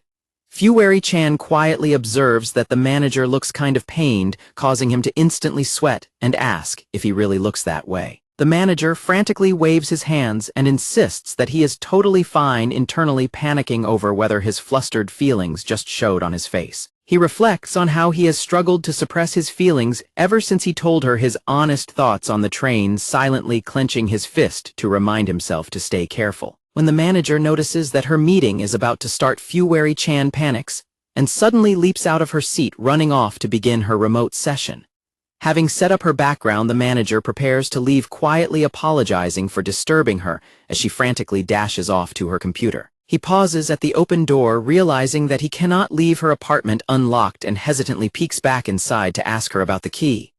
Peeking into her room, the manager is completely stunned to find that her remote meeting has already started, and she is already speaking into her microphone. Unable to leave her door wide open, he stands by the entrance and watches anxiously as she begins to stutter and wheeze from sheer nervousness. She gulps heavily, her throat tightening as her social anxiety threatens to overwhelm her. Squeezing her eyes shut in panic, she suddenly shouts a loud, frantic greeting, formally introducing herself as Hanny Fewary. Listening from the doorway, the manager looks on in surprise, as she loudly thanks the organizer for sparing time for the meeting, receiving a polite reply in return. Even though she is stuttering and visibly sweating, she continues to push through her anxiety and speak properly into her microphone. Watching her struggle so earnestly to hold her first professional meeting, the manager is filled with deep admiration and silently praises her for being so amazing. A warm, affectionate smile spreads across his face as he proudly confirms to himself that she truly is amazing. The manager quietly stares at her profile, his face turning red as he contemplates his feelings toward her. He recalls his high school days when hiding his true thoughts and suppressing his feelings was his ultimate specialty. Back then, he believed he had to constantly laugh along even if people made fun of him just to keep from ruining the mood, reasoning that compromising his own comfort would solve everything. He believed that if he simply suppressed everything and let others have their way, everything would settle down peacefully. Sometime later, he reaches out to open another door, returning his focus back to the present. He remembers how agonizingly painful going to school eventually became when his forced compliance finally broke his spirit. Snapping out of his painful memories, he stares ahead with a look of quiet, absolute determination. As he listens from the doorway, the organizer on her screen warmly notes they heard she was not good with meetings, gently asking if there was some kind of trigger. Fewary-chan blushes intensely and falls completely silent, her eyes wide with sudden shock at the question. She looks down nervously, her voice trembling as she struggles to formulate an answer. Fewary-chan explains that she has spent her entire life running away from things out of fear, but confesses that there is a person who finally gave her the courage to take a step forward. The manager takes a gentle step closer into her room, listening intently to her words. She explains that this person is always so amazing, capable of doing anything, and always willing to spend his time with her, despite being far too good for her. She admits that even such an amazing person has his own worries, which makes her feel entirely inadequate to help him solve them. Looking directly at him, she notes that because he is so incredibly kind and always acts for the sake of others, he constantly puts his own feelings on the back burner. With tears welling in her eyes, she confesses that she always viewed herself as a good-for-nothing who only caused trouble and would never change in the future. She pauses, looking down as she collects her thoughts. She continues her thoughts, speaking about how she wants to address his habit of putting himself last. Sitting at her desk, she looks directly at him and passionately declares that she wants to be able to understand his feelings and support his dreams too. Squeezing her eyes shut, she loudly shouts that she desperately wants to be able to repay his kindness and that she is determined to change for his sake. The manager stands completely stunned, realizing that he had absolutely no idea she was thinking about him so deeply. He silently scolds himself, realizing he used the fear of being a nuisance as a mere excuse to keep suppressing his own feelings. A heavy blush spreads across his face as he realizes how desperately she has been trying to face him when she suddenly calls out his name and pulls the door open. Fewary-chan descends into complete hysterical panic, waving her arms as she frantically apologizes to her screen for saying such meaningless things and realizes she has completely dug her own grave. Her panic is cut short when the organizer on her screen warmly remarks that she has met a truly wonderful person, leaving both her and the manager completely stunned. She hesitates for only a split second before bowing deeply at her desk to enthusiastically confirm the organizer's words. The organizer politely bids her farewell, and the remote meeting abruptly ends as Fewary-chan stutters out her final nervous agreement. With the meeting officially concluded, Fewary-chan completely collapses face down over her desk, letting out a weary breath. As she buries her head in her arms and mentally insults herself, the manager suddenly slides her room door open and calls out her name, causing her eyes to widen in shock. She cries out his name in shock, prompting the manager to frantically apologize and explain that he waited inside because he thought it would be dangerous to leave her front door unlocked, which makes her quickly apologize for panicking and neglecting his safety. Fewary-chan blushes deeply and directly asks the manager if he heard her confession earlier. The manager sweat drops and apologizes, explaining that he did not mean to eavesdrop, but did hear a tiny bit, causing her to instantly scream in embarrassment. She comically apologizes for even being alive, but he calls out to her to get her attention. With his face burning bright red, the manager extends his hands and desperately asks if he can have her business card. Fuwari-chan recoils in absolute shock, frantically stammering in confusion about whether he truly wants her business card. The manager loudly declares that even though he is just a part-time delivery person, he wants her card. He notes that they are technically in a business relationship, making it only fitting to exchange cards. Squeezing his eyes shut, he passionately shouts that he simply wants to get to know more about her. She is left completely speechless, staring at him with wide, stunned eyes. Bowing deeply, he flustredly explains that he wants to get to know her not just as a delivery person, but as a comrade who is reclaiming their youth together. A beautiful smile spreads across Fuwari-chan's face as she gladly agrees to exchange business cards with him. They extend their hands to formally swap their cards with one another. The manager silently accepts that he cannot convey his romantic feelings to her right now. He clutches her card tightly, silently resolving that if he can improve his habit of suppressing his feelings and turning a blind eye even just a little bit at a time, it will be a start. Looking down at her card, he wonders if it is finally okay for him to try facing his own feelings in his own way. Fuwari-chan excitedly declares that just swapping business cards feels insufficient and jokingly offers to hand over her cash card and PIN code too, prompting the manager to frantically wave his hands in panic. The awkward tension completely melts away as they both burst into warm, happy laughter together. Looking out toward the evening sky, they both passionately resolve to do their absolute best until the day of her big collaboration arrives. Reflecting on his part-time delivery job, the manager is completely caught off guard when Fuwari-chan leans close in the doorway and pleadingly asks if he will go with her. She nervously blushes and stammers, explaining that she has just been invited to a meet-up. The manager is highly surprised to learn about her meet-up, but he ultimately agrees to accompany her to the destination. He reviews the message sent by her duo partner's manager on her phone, realizing that, although she called it a casual meet-up, it is actually a formal in-person meeting to get acquainted the day before their scheduled collaboration. The manager excitedly points out that since she is meeting them in real life, she can finally use the cute business cards she worked so hard to create last time, though his sudden enthusiasm startles her. While he resolves to face his own feelings in his own way, he looks at her virtual avatar and quietly reflects on how she is successful and active enough to be invited to a collaboration with such a famous creator. As he stands in her entryway, the manager is suddenly seized by a wave of insecurity, feeling that the more he realizes how incredible she is, the more distant she feels from him. Although he recalls how she warmly expressed her relief and gratitude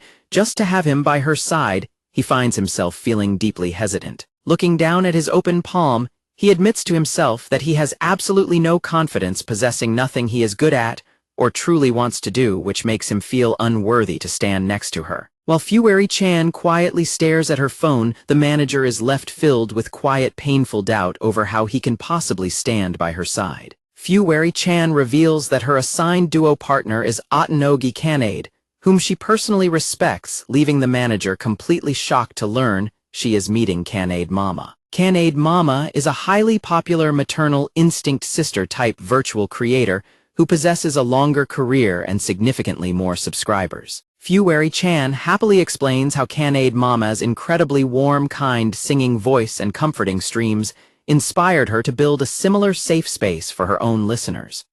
She admits that she really wanted to meet the creator she respects so much, but her expression quickly turns hesitant. She spirals into a state of deep, tearful insecurity, crying that her legs are shaking like crazy, because she feels a massive person like her has no right to offend her idol's eyes, while the manager frantically tries to reassure her. The manager enthusiastically pumps his fist and reassures her that Kanade Mama has a wonderfully nurturing aura and is sure to treat anyone kindly, quickly boosting Fuwari-chan's spirits. Feeling completely pumped up by his encouragement, Fuwari-chan confidently declares that she can handle going to the meeting now, prompting a supportive smile from the manager. Their exit is suddenly interrupted by a loud scream from across the hallway, where they spot their neighbor desperately trying to pull her mother back inside, as the mother dramatically screams about dying if she goes out in the heat. The mother hysterically accuses her daughter of wanting to turn her into a roasted parent in the heat, leaving both the manager and Fuwari-chan to peek out of their doorway in absolute speechless bewilderment. While the manager sweat drops in sheer disbelief at witnessing an adult throw such a massive tantrum, Fuwari-chan nervously sweat drops and admits that she rarely goes outside, so she has no idea if they are actually the neighbors. As the manager suggests waiting for their neighbors to leave, he freezes in absolute shock upon overhearing the mother across the hall mention Fuwari-chan's name. The door suddenly swings open as Fuwari-chan and the manager stare in shock, leading him to directly ask the neighbor mother if she is actually Otonogi Kanade. Kanade Mama lets out a terrified open-mouthed scream as she realizes her identity has been discovered. While Kanade Mama descends into a state of absolute panicky stuttering, Fuwari-chan stands frozen in complete disbelief. Breaking her frozen silence, Fuwari-chan bends forward and extends her hands to offer her custom business card to Kanade Mama. Kanade Mama stares down at the card, her eyes wide with total shock. Staring at the card in her hands, Kanade Mama gasps in disbelief upon realizing that her next-door neighbor is none other than Hani Fuwari. They eventually move inside to sit around a table together, with Kanade Mama admitting she still cannot believe Fuwari-chan was actually her neighbor.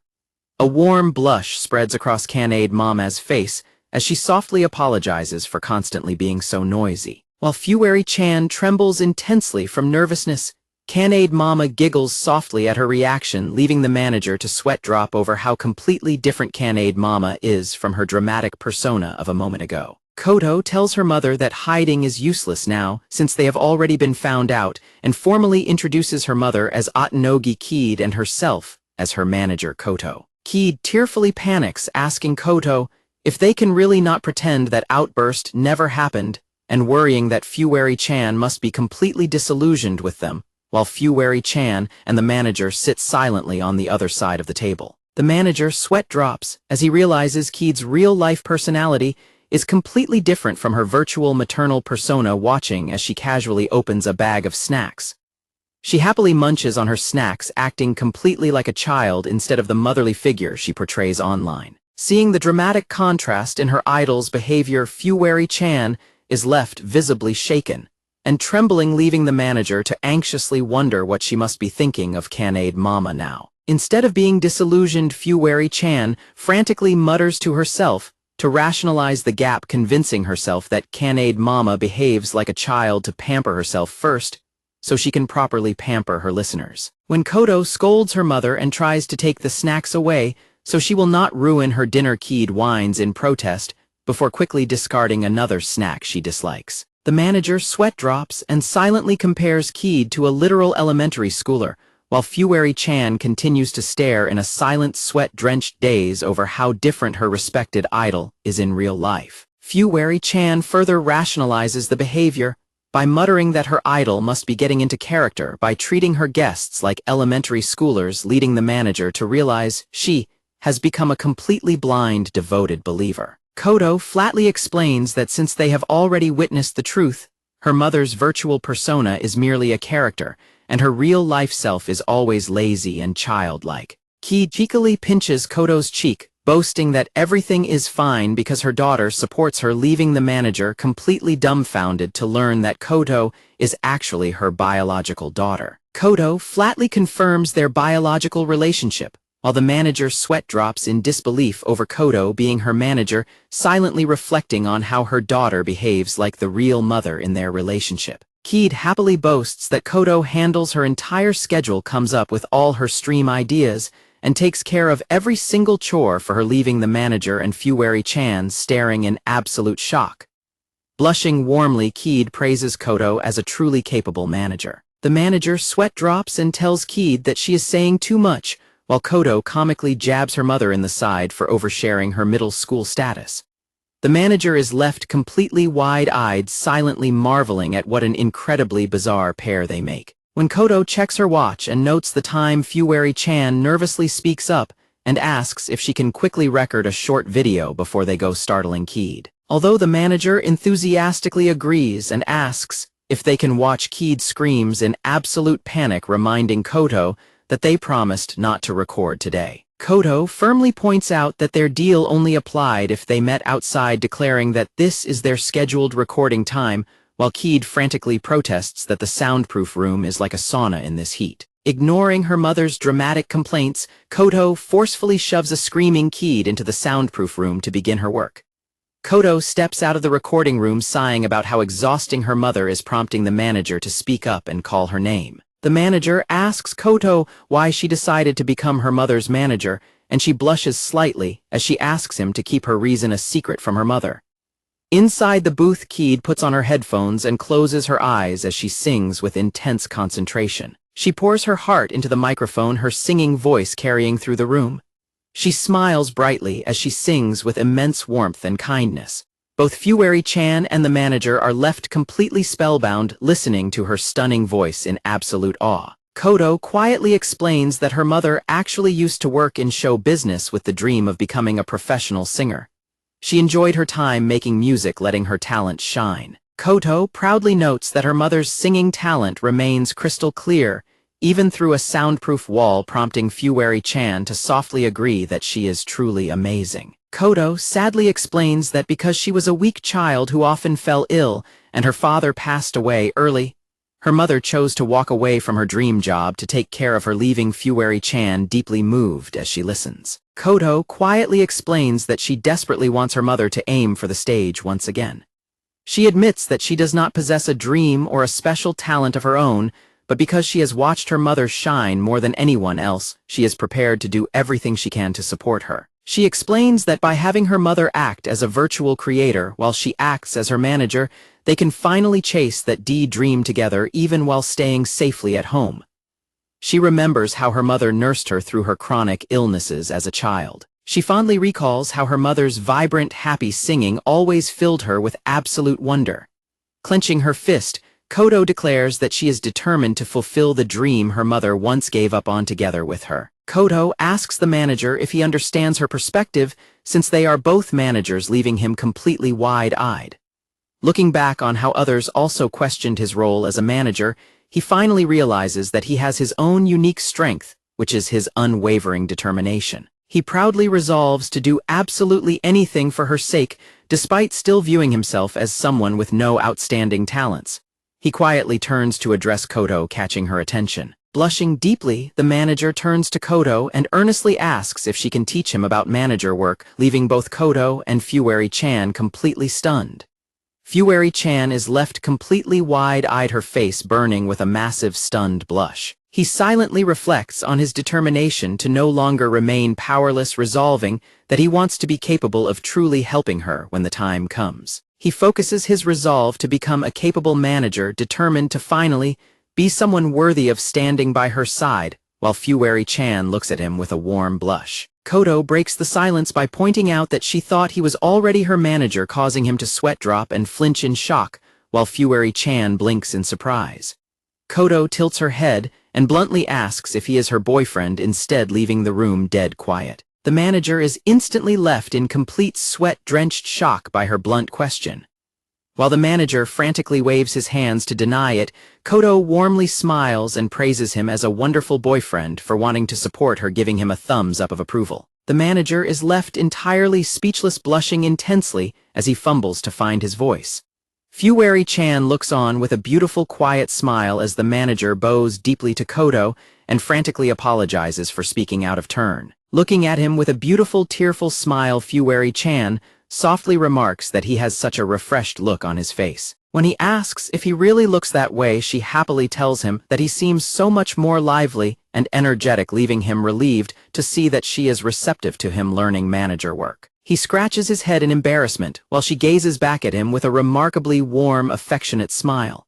Watching him, she silently reflects on her desire to support his dreams and fully repay him for all the kindness he has shown her. Their quiet moment is suddenly interrupted as Keed bursts out of her recording room, wrapping her arms around a startled Fuwari-chan and whining that she is finally finished. Keed rests her head against Fuwari-chan's shoulder, happily stating that she is looking forward to their collaborative stream tomorrow, which leaves Fuwari-chan intensely flustered. Fueled by Keed's affectionate encouragement, Fuwari-chan's spirit for the collaboration reaches its peak as she enthusiastically shouts out her agreement. Reflecting on his part-time delivery job, the manager prepares himself as the day of her major collaboration finally arrives, finding her looking exceptionally intense as she readies herself. Standing at her entryway, the manager sweat drops in sheer awe of the incredible burning intensity in her eyes, realizing she is truly fired up for the event. Fuwari-chan explains that she went to bed early because she was nervous about the collaboration,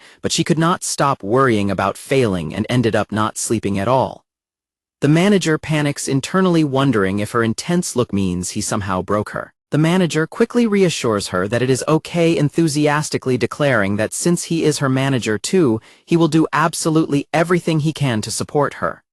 Deeply touched by his words, Fuwari-chan blushes warmly and softly addresses him as her manager. She pumps herself up and excitedly declares that she will do her best, asking him to confirm that they are going to be number one today, which leaves him staring back with a slight blush. He recalls their meeting the day before, remembering how Keed confidently told Fuwari-chan that she would be number one tomorrow. He remembers Kodo explaining that they are betting everything on this collaboration and earnestly asking for their help to reach number one, a request that had caught both him and Fuwari-chan completely by surprise. He recalls how Fuwari-chan had eagerly agreed to the request before they immediately began practicing, only for her to perform terribly by accidentally throwing away weapons and randomly emoting, leaving both of them completely stunned by her lack of skill. The manager reflects on how seriously Kodo and Keed are taking this, noting that Fuwari-chan has been practicing incredibly hard at games.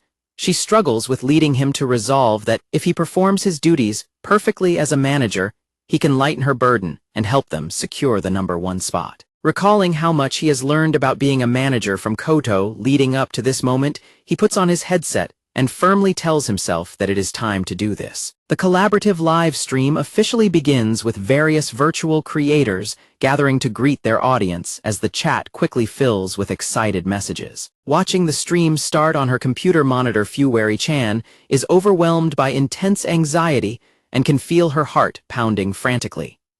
Sensing her extreme nervousness, the manager serves her a glass of water and calming chamomile tea, for which she quickly mutters her thanks. Trying her best to steel her resolve, Fuwari-chan clicks the button on her screen to officially start streaming.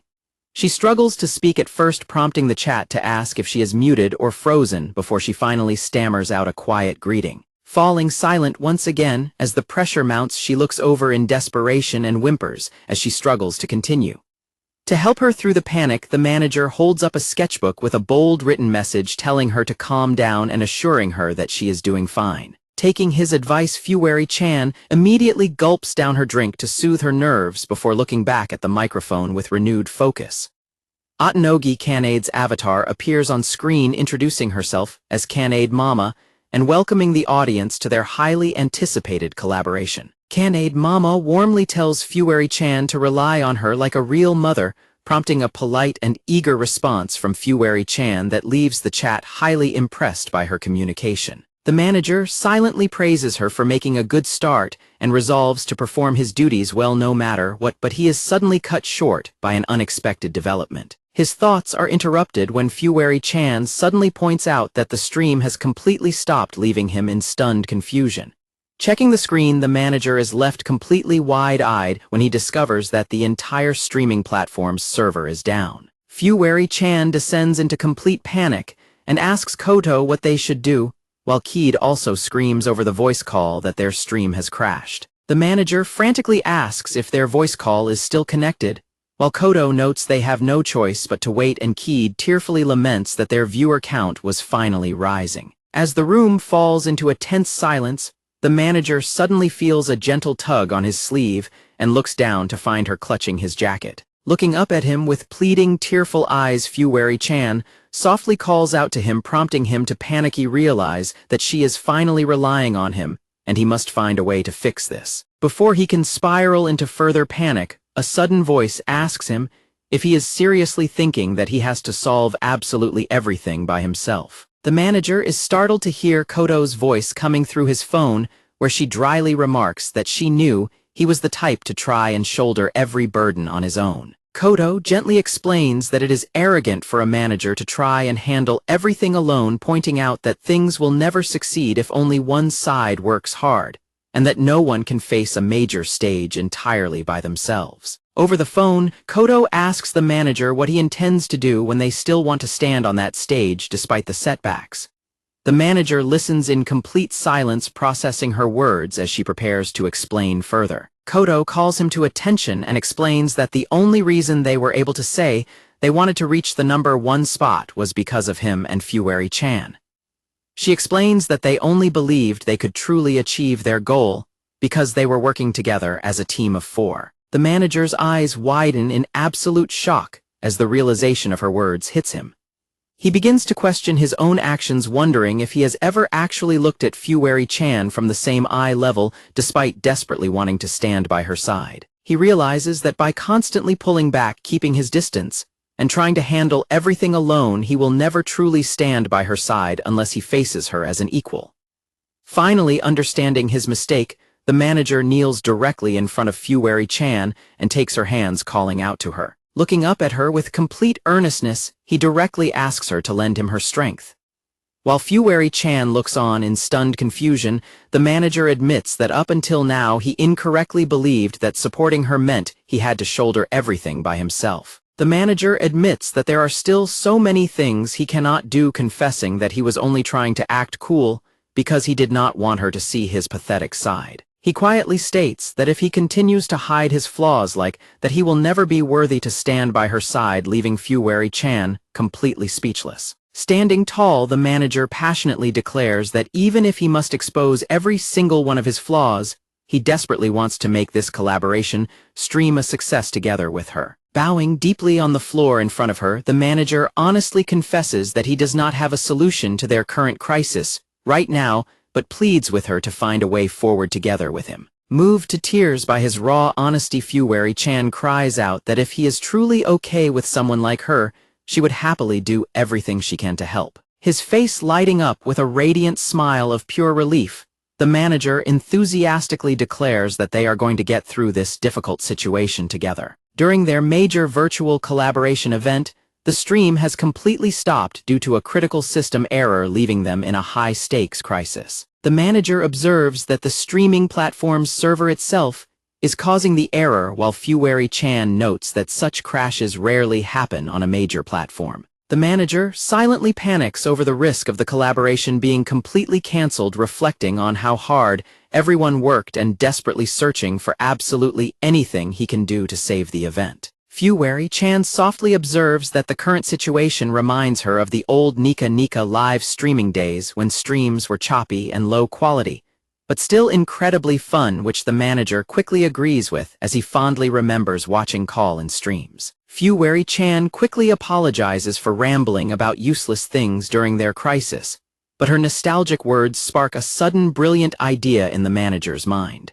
The manager suddenly raises his voice to ask if she still has her old Nika live account, making her realize that streaming on that alternative platform might actually save their event. The manager immediately speaks into his headset to ask Kanade Mama if their game is still running, catching both Kanade Mama and Kodo completely off guard as they listen from the other side of the call. Determined to save the collaboration, the manager firmly tells her that he will contact the tournament organizers immediately while they switch their live stream over to Nika. While Fueri-chan quickly configures her setup to stream on the new platform, the manager makes a frantic phone call to coordinate with the organizers. Meanwhile, confused and disappointed viewers post frantically on social media about the server crash, worrying that the highly anticipated event is going to end in disaster. Suddenly, a new notification pops up on social media showing that Fueri-chan's account has just uploaded a brand new video post to her profile. An urgent 30-second video update regarding the major collaboration is uploaded directly to her account, immediately capturing the attention of the waiting fans. In the video, Fueri-chan cheerfully greets her viewers, explaining that the stream will continue on a different platform despite the server crash, and promises to the new link so everyone can enjoy the rest of the game. Viewers on social media react with shock and excitement upon realizing they can still watch the stream, immediately hailing Fueri-chan as their savior. The official management account posts a public update confirming the server crash, but sharing that Fueri-chan and Kanade Mama proposed an alternative plan to keep the stream going. Kodo is utterly astounded by how incredibly fast the manager works as he officially posts the emergency stream link to redirect their audience. Watching the metrics on the alternative platform, Kodo panics over how rapidly their viewer numbers are increasing, anxiously wondering if this server is going to crash as well. The stream starts successfully on the new platform, with Fuwari-chan thanking everyone for moving over, while Kanade Mama encourages them to enjoy the show as fans express their immense relief in the chat. During the gameplay, Fuwari-chan hilariously screams for help and barely survives a close call, prompting the viewers to laugh and playfully tease her for acting like a baby. Highlights of Fuwari-chan falling into traps during the game are quickly clipped and uploaded as short-form videos, drawing highly supportive feedback from the community. The manager looks on with a pleased smile as his successful coordination trends across the platform, earning admiration from the viewers. Staring at her screen in sheer disbelief, Kodo realizes that their concurrent viewer count is skyrocketing alongside multiple trending hashtags. Holding her phone high with an ecstatic grin, Kodo proudly announces that both Fuwari-chan and Kanade Mama are officially trending. The manager looks on with a warm, gentle smile, feeling a deep sense of relief and pride as he witnesses the great success of their emergency strategy. On the stream, the new viewers praise Fuwari-chan and Kanade Mama's excellent chemistry together, with many commenting that they have officially become fans of the duo. Looking at one another with bright, happy smiles, both teams of creators and managers celebrate how well the live broadcast is proceeding. On social media, fans enthusiastically post updates declaring Fuwari-chan and Kanade Mama as the absolute most valuable players of the entire event. As the tournament comes to a close, Fuwari-chan tearfully laments that they were unable to secure a victory, while Kanade Mama laughs off their mediocre ranking as viewers flood the chat with positive messages. Agreeing that the stream was incredibly fun for everyone involved, Fuwari-chan bids her final farewell to her audience before officially ending the live broadcast. The manager turns to congratulate her on a job well done, but before he can finish his sentence, she suddenly leaps out of her gaming chair and calls out his name. She throws her arms tightly around him in an emotional hug, burying her face directly into his chest. Completely frozen in absolute shock at her sudden closeness, he can only stand still as she softly whimpers his name. Clinging tightly to him as she cries happy tears, Fuwari-chan expresses her profound relief and joy, prompting him to blush deeply as he confirms that they combined their strength to make it happen. The manager blushes warmly as he gently rests his hand on Fuwari-chan's head to comfort her while she remains buried in his chest. Their quiet moment is suddenly shattered when Kanade Mama loudly screams through the headset, complaining about how exhausted she is. The manager frantically calls out to Kanade Mama, suddenly realizing in horror that their voice call was still fully active. Kodo speaks up next through the headset, warmly praising both of them for doing a truly great job. The manager enthusiastically thanks Kodo and credits her advice for his success, though she dryly mutters that she does not feel like she did anything. Turning back to Fuwari-chan, the manager insists that he finally understands how to properly face her. He passionately declares that from now on he is going to stay by her side, leaving both Kodo and Kid completely wide-eyed in absolute shock. After a long, tense silence, Kodo flatly asks if the two of them are planning on getting married. The manager freezes instantly, his face going completely blank at her unexpected question. His blank shock immediately turns into sheer panic as he frantically screams to clear up the massive misunderstanding. The manager frantically clarifies that he only meant staying by her side in terms of combining their strength to work as colleagues, and Kodo quietly responds that she is glad to have been of help. The manager holds his head in complete agony, mentally scolding himself for causing yet another incredibly awkward misunderstanding with Fuwari-chan. Fuwari-chan remains completely silent, her face flushed bright red as she processes everything in a quiet daze. Fuwari-chan softly breaks the silence to apologize, pointing out that in the end, they were unable to secure first place in the game. She sadly reflects on how both of them had promised to reach the top spot, remembering when they initially agreed to aim for number 1. Kodo speaks up over the voice call to correct her, bluntly stating that they are indeed number 1 right now. Kid proudly declares that they stood out the most during the entire event, and Kodo holds up her phone showing the trending list with a happy smile to thank them both. Realizing what they actually meant, both Fuwari-chan and the manager let out loud, comical screams of pure shock. Kodo points out that they meant trending on social media since they are streamers, and Keed happily poses next to her before they wrap up by thanking each other and ending their call. With their successful first major collaboration officially concluded, they click the button on the screen to disconnect the call. Fuwari-chan acts flustered when the manager points out that since Kanade Mama got a reward, she should have won too, prompting him to offer to deliver anything she likes. Fuwari-chan softly asks if they can have a reward together since they both worked incredibly hard, specifically bringing up the idea he mentioned the other day. Blushing intensely, Fuwari-chan directly asks him if he will go on a school trip together with her. The manager screams out in absolute shock at her sudden invitation to a school trip.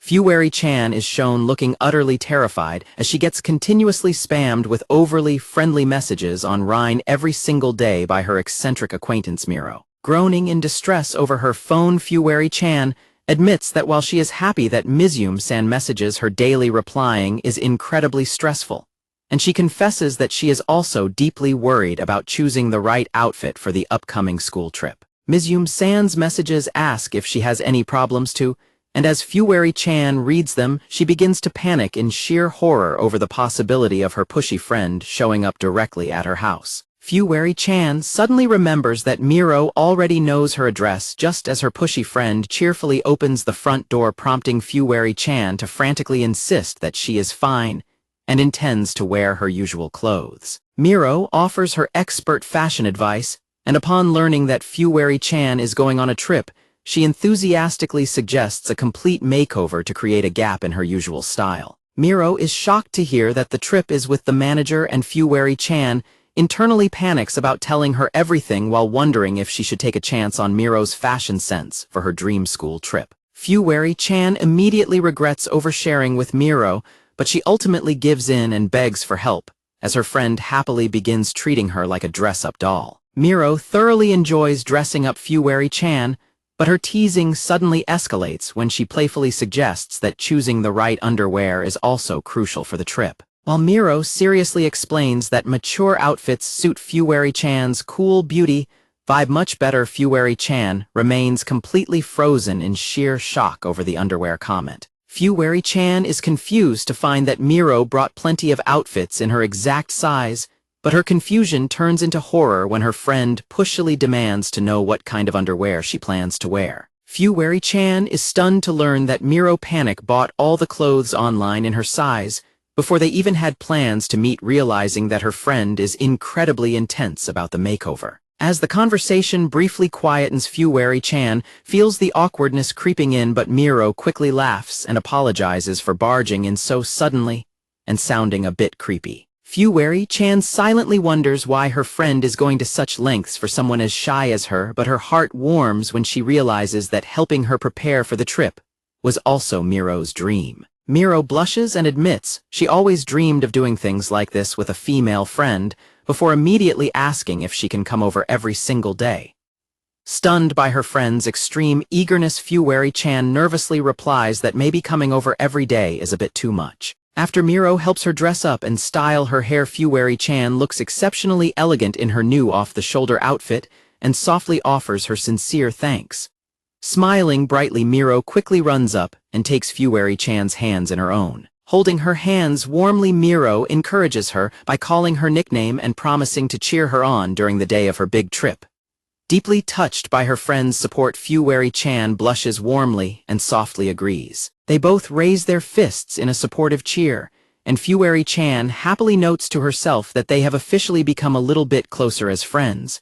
Sometime later, a finger presses the doorbell button outside her apartment. Looking exceptionally determined and pointing forward, the manager firmly declares that the day has finally come for his school trip with the lady from his delivery address. The manager anxiously wonders if letting Fuwari-chan handle all the trip planning will go well, feeling a little self-conscious about wearing casual clothes at her apartment for the first time before she apologizes for keeping him waiting. The door opens to reveal Fuwari-chan dressed in an incredibly stylish off-the-shoulder outfit while carrying her luggage, leaving the manager completely overwhelmed and screaming internally that she is far too cute. Blushing deeply, The manager frantically tells her that, while her usual clothes are great, her outfit today looks absolutely stunning on her. Fuwari-chan is left completely wide-eyed, her face flushing bright red at his enthusiastic compliment. While the manager covers his face in embarrassment for blurting that out, a deeply flustered Fuwari-chan stammers her thanks and explains that Mizum-san picked out the outfit for her, before shyly looking up at him. Smiling with a warm blush, Fuwari-chan gently tells the manager that he looks exceptionally handsome today, completely catching him off guard. Fuwari-chan quietly panics to herself, wondering how she can possibly survive a trip with the person she likes without losing her mind. While the manager silently panics over whether he can survive this trip, Fuwari-chan holds out a printed itinerary booklet, presenting it as a classic school trip necessity. The manager happily accepts the booklet, remembering she had mentioned making one, and is left utterly astounded by how beautifully detailed, laminated, and well-made it is. Fuwari-chan passionately declares that they should make all their dreams of youth come true on this trip, which the manager eagerly agrees with as they finally arrive at their destination. Arriving at their destination, the manager enthusiastically announces that they have officially arrived in Hakone, while Fuwari-chan looks on with a slightly nervous expression. Fuwari-chan explains that Hakone is the only travel destination she remembers visiting because her parents brought her here once when she was a little girl. She admits that far-off places like Kyoto or Okinawa felt too overwhelming, but she believed she could manage a trip here, shyly asking if it still feels like a real school trip to him. The manager is deeply touched by how hard she is trying, reflecting on how she successfully managed to ride the daytime train for the very first time, despite feeling completely drained and exhausted. Feeling his heart race, the manager silently notes how much she is truly growing, even as she quickly tries to deny it. The manager warmly reassures her that this is their very own unique version of a school trip, prompting her to let out a sigh of relief. Fuwari-chan happily thanks him and suggests they get going since she has planned a lot of fun activities for them, which he enthusiastically agrees to. Their first stop is a local shop where they watch fresh manju buns being stamped with a hot brand logo. Fuwari-chan excitedly introduces Hakone's famous manju buns, and the manager watches in awe as the machine brands each treat. Fuwari-chan bashfully admits that eating these hot buns was a youthful school trip experience she always wanted to try, and the manager happily agrees as they both grab a freshly stamped bun and prepare to dig in together. Fuwari-chan blushes deeply and holds her manju bun up to the manager's face, softly calling him her older brother. The manager instantly panics and refuses her offer, frantically pointing out that he has his own bun right in his hand. Looking deeply disappointed, Fuwari-chan stammers that feeding him was one of the things she really wanted to do on the trip, leaving the manager completely shocked. The manager immediately caves and enthusiastically agrees to do it, as Fuwari-chan looks at him with sparkling eyes, though he quickly begins to panic internally over how close they are and wonders if a delivery guy should really be doing this with a customer. Resigning himself to the fact that she already got him to agree, the manager leans in and nervously takes a bite of the bun directly from her hand.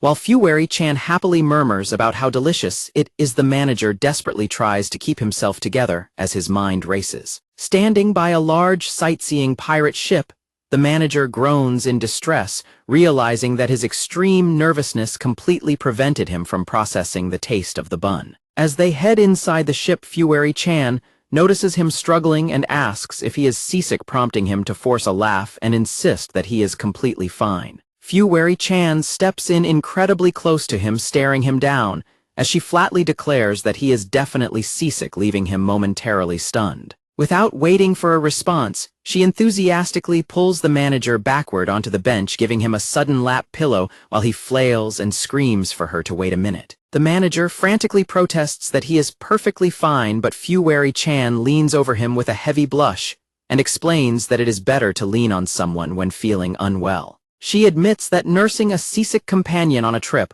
was another thing she desperately wanted to experience, leaving the manager stunned to realize her specific motivation. Smiling down at him with a warm blush, Fuwari-chan softly giggles and notes that experiencing this kind of closeness is also a fundamental part of youth. The manager stares back in complete shock, internally panicking over whether she genuinely believes she can get away with absolutely anything just by labeling it as youth, before he quickly reaches out and begs her to stop. Desperate to change the subject, he quickly suggests that they look at the view instead as the ship cruises across the beautiful lake. Standing at the ship's railing, the manager enthusiastically remarks that the great wind easily blows away any seasickness. When Fuwari-chan points out that he previously mentioned liking the wind, he quickly agrees, and declares that enjoying the breeze is his true definition of youth. While his heart violently pounds in his chest, the manager silently admits to himself that, although he wants to accommodate her wishes as much as possible, his body simply cannot handle that level of physical closeness. Gathering his composure, he quietly apologizes to her for rejecting the lap pillow. Blushing heavily, Fuwari-chan shyly confesses that she was just so incredibly happy to be on a trip with him that she ended up getting completely carried away. The manager is left stunned by her direct admission, quietly clarifying if she is really that happy, which prompts a sudden gasp of embarrassment from her. Following their boat ride, the two of them arrive at a massive, intricate wooden temple nestled beautifully among the surrounding trees. Standing on the temple's expansive wooden balcony, the manager eagerly snaps pictures with his phone, marveling aloud at how incredibly beautiful the renowned Kiyomizu-dera temple is. As they walk across the wooden floorboards, the manager suddenly shivers from the cold and bluntly complains that it is freezing, whining that he just wants to head back to the hotel. The manager recalls his high school days when one of his classmates ran up to a temple balcony and pointed out the great view while his white-haired friend stood beside him and remarked that the wind felt incredibly good. When the manager pointed out that the wind is the same wherever they go, his friend smiled and asked who cares about the view. The manager was left completely speechless, staring at his friend in silent surprise as he processed the unexpected remark. His friend softly agreed with his logical point, but before the manager could say anything else, another classmate called out for them to hurry up and meet with the rest of their group. Back in the present, the manager stands alongside Fuwari-chan on the temple balcony, looking out over the landscape as a gentle breeze blows past them. Watching her look slightly downcast, the manager realizes that she is trying her absolute best to make this trip as fun as possible in order to rewrite her bad childhood memories, finally understanding what she meant by wanting to do things over again. He reflects on how she probably believed she would never get to go on a trip again in her life, let alone with a delivery guy, but now they are standing here together. Looking at her, the manager silently admits to himself that he actually wanted to go on a trip as well, simply because it meant he would get to spend time together with her. Shaking off his hesitation, the manager turns to her and admits that he was overthinking things before passionately declaring with a bright, blushing smile that since this is their special school trip, he wants to enjoy it with her with everything he has got. Fuwari-chan is left completely speechless, her face flushing a deep crimson as she stares back at him in sheer heart-pounding surprise at his sudden declaration. Letting go of his hesitation, the manager resolves to stop worrying about personal boundaries and simply enjoy their trip to the fullest. The manager happily suggests heading to their inn next, which immediately makes Fuwari-chan incredibly nervous and flustered. They arrive at the beautiful inn and head straight to the front desk to check in, with Fuwari-chan continuing to tremble with anxiety. The staff guides them to their room, and while the manager marvels at how beautiful the inn is, he is suddenly struck by a wave of panic when he realizes there is no other room. The inn employee politely explains that their reservation was only made for a single room, leaving the manager in absolute wide-eyed shock. After the employee leaves, Fuwari-chan quietly apologizes and admits that she booked only one room because staying separately would prevent them from experiencing classic youthful trip activities together. Blushing intensely, Fuwari-chan shyly remarks that the true highlight of a school trip only begins once they finally arrive at the inn. The manager is instantly thrown into a state of absolute sweat-drenched panic by her suggestive words. Staring at the two futons laid out side by side on the floor, the manager frantically panics that staying in the exact same room is definitely pushing things far too close. The manager silently reflects on how he recently started his part-time delivery job. He is struck by the sudden reality that he is actually going to be staying in the same room as her. While the manager tries to tell himself to focus on enjoying the trip, she quietly mutters that they are sharing the same room, sending him into another wave of panic. The manager frantically decides to talk to the inn staff to find another room, but she quickly grabs his arm and insists that there are no other rooms left. She tries to distract him with the view and delicious snacks, even offering him her, which makes him wonder if she is trying to bribe him to stay despite his concerns. Blushing deeply, she softly explains that school trips are typically about everyone sharing the same room together. The manager looks at her in surprise, quietly taking in her words. He realizes that to her a proper school trip experience includes spending the night in the same room with friends.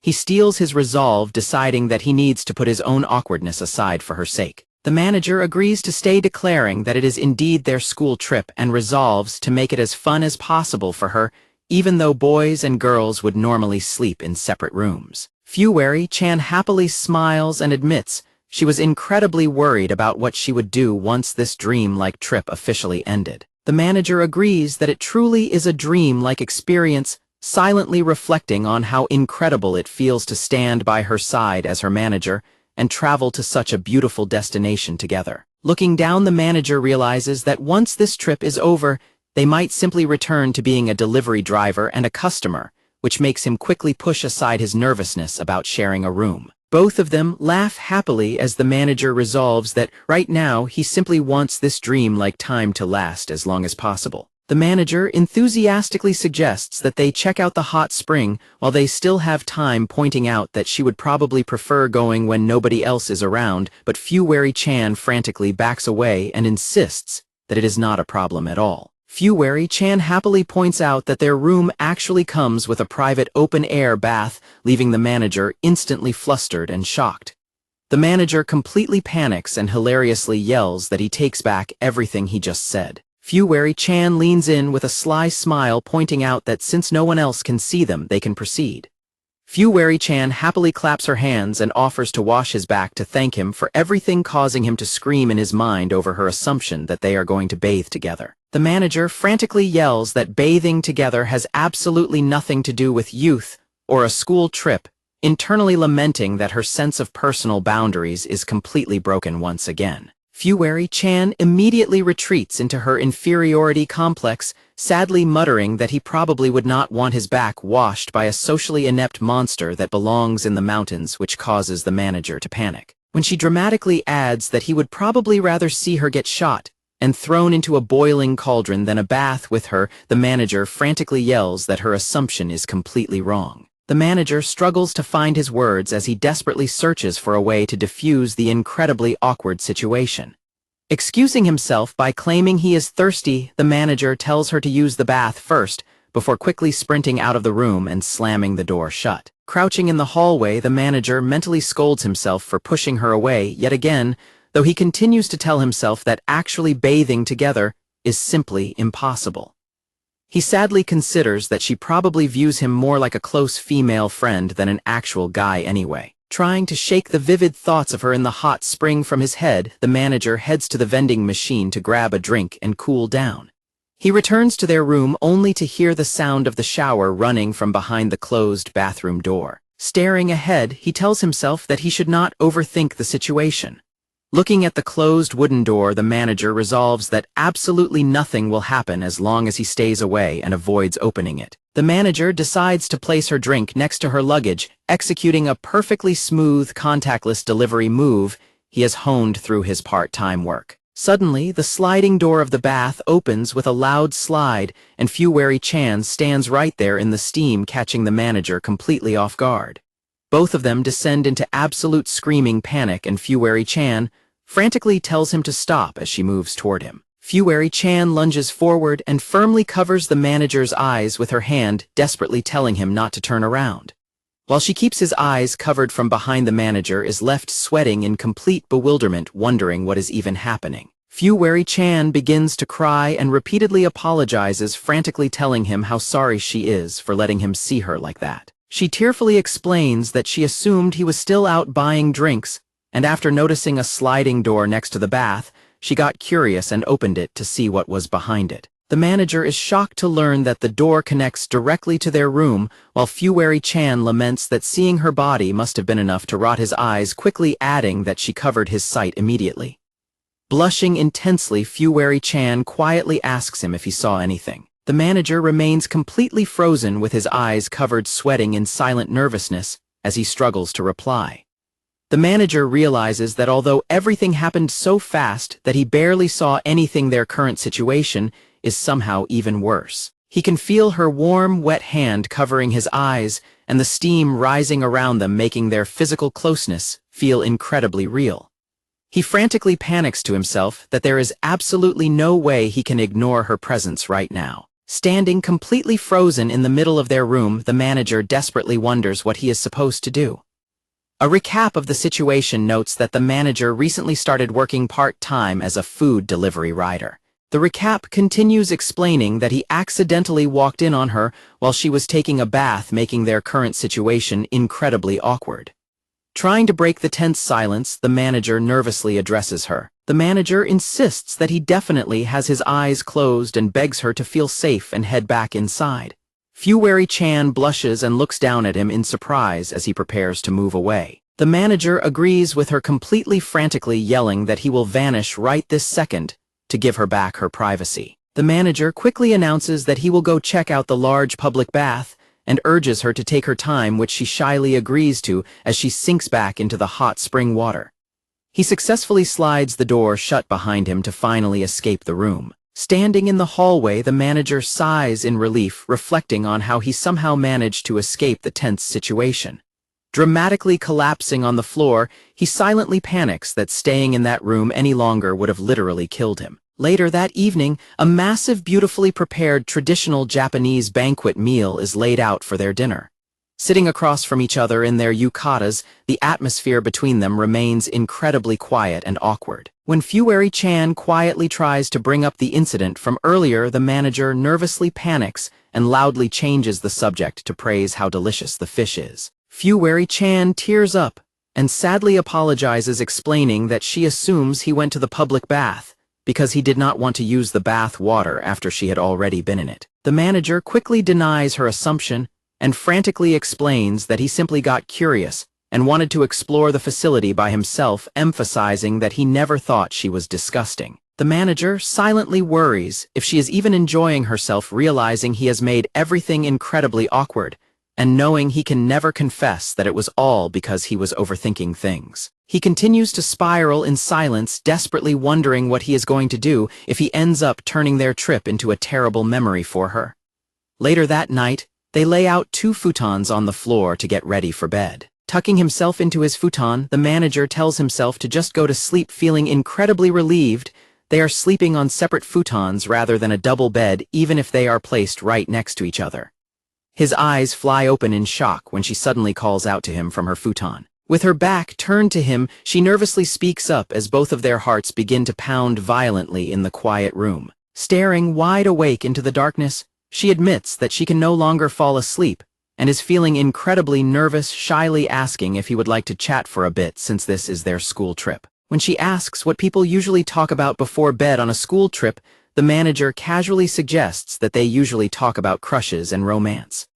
The manager instantly panics over what he just blurted out while she looks back at him in stunned, blushing silence at the mention of romance. She explains that, while everyone else discussed crushes on their school trips, she was simply hiding under her futon, prompting the manager to frantically suggest they do not dwell on that detail. Fuwari-chan reflects on how she never participated in romance talk or built connections with others, admitting she was not even truly facing herself back then, while the manager listens intently. Looking up at the ceiling, she quietly brings up the concept of memories and softly remarks that today was exceptionally fun. She confesses that she was always incredibly jealous of the people who got to go on school trips, even though she was the one who let her own opportunity slip away. To cope, she spent all her time suppressing her true self and trying to bury her desire to be the kind of person who could enjoy those experiences. She reflects on how they actually went sightseeing meals and talked late into the night just like this. Smiling warmly, she explains that she finally realized she can enjoy a school trip too, making her feel as though an immense weight had been lifted off her heart. She laughs softly and admits that she kept thinking to herself that this must be what happiness truly feels like. The manager is left completely speechless, staring at her in silent warmth as she begins to tell him about his impact on her.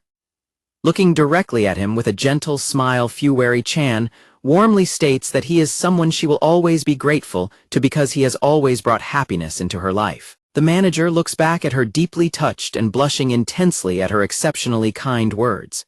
The manager frantically sits up in his futon and passionately objects, declaring that her statement is absolutely not true and that he will never let her downplay her own worth like that. Fuwari-chan looks back at him with a soft, affectionate smile and points out that their major streaming collaboration only succeeded because of his tireless support. He passionately insists that the success is actually thanks to her admitting that he had never worked that hard alongside someone else in his entire life, leaving her quietly surprised. Hearing this, she closes her eyes with a radiant, blissful smile and admits she is incredibly glad she took that first step and agreed to the collaboration stream in the first place. The manager thoughtfully reflects on the other classic topic people talk about on school trips, which is their dreams and goals for the future. He remarks on how radiant Koto and Kanade Mama looked as they chased their dreams, noting that such passion is exactly what real youth is supposed to be like.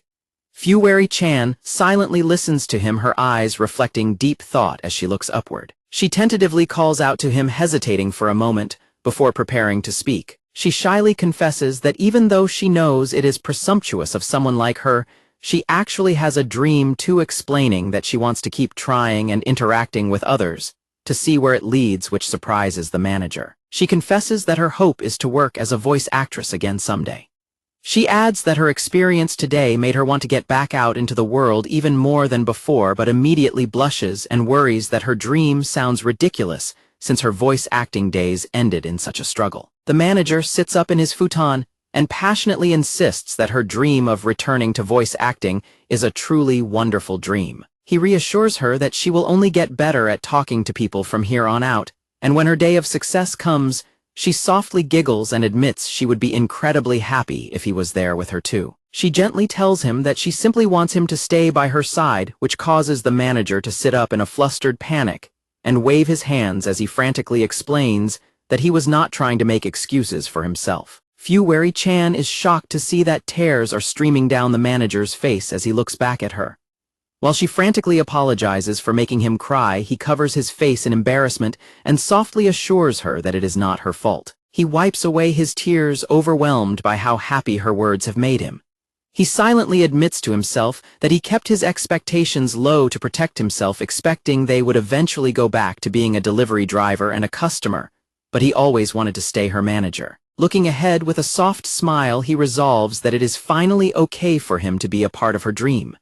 The manager earnestly declares that, as her manager, he wants to chase her dream together with her. Fuwari-chan looks back at him in quiet silence, deeply moved by his sudden and heartfelt declaration of support. Smiling brightly with happy tears forming in her eyes, she sincerely thanks him for his unwavering dedication. Looking down with a heavy blush, Fuwari-chan nervously addresses him as her older brother and admits that what she is about to ask might seem presumptuous or even creepy. She explains that she needs a little lucky ritual to help her find the courage to actually pursue her dream, prompting him to repeat the phrase in slight confusion.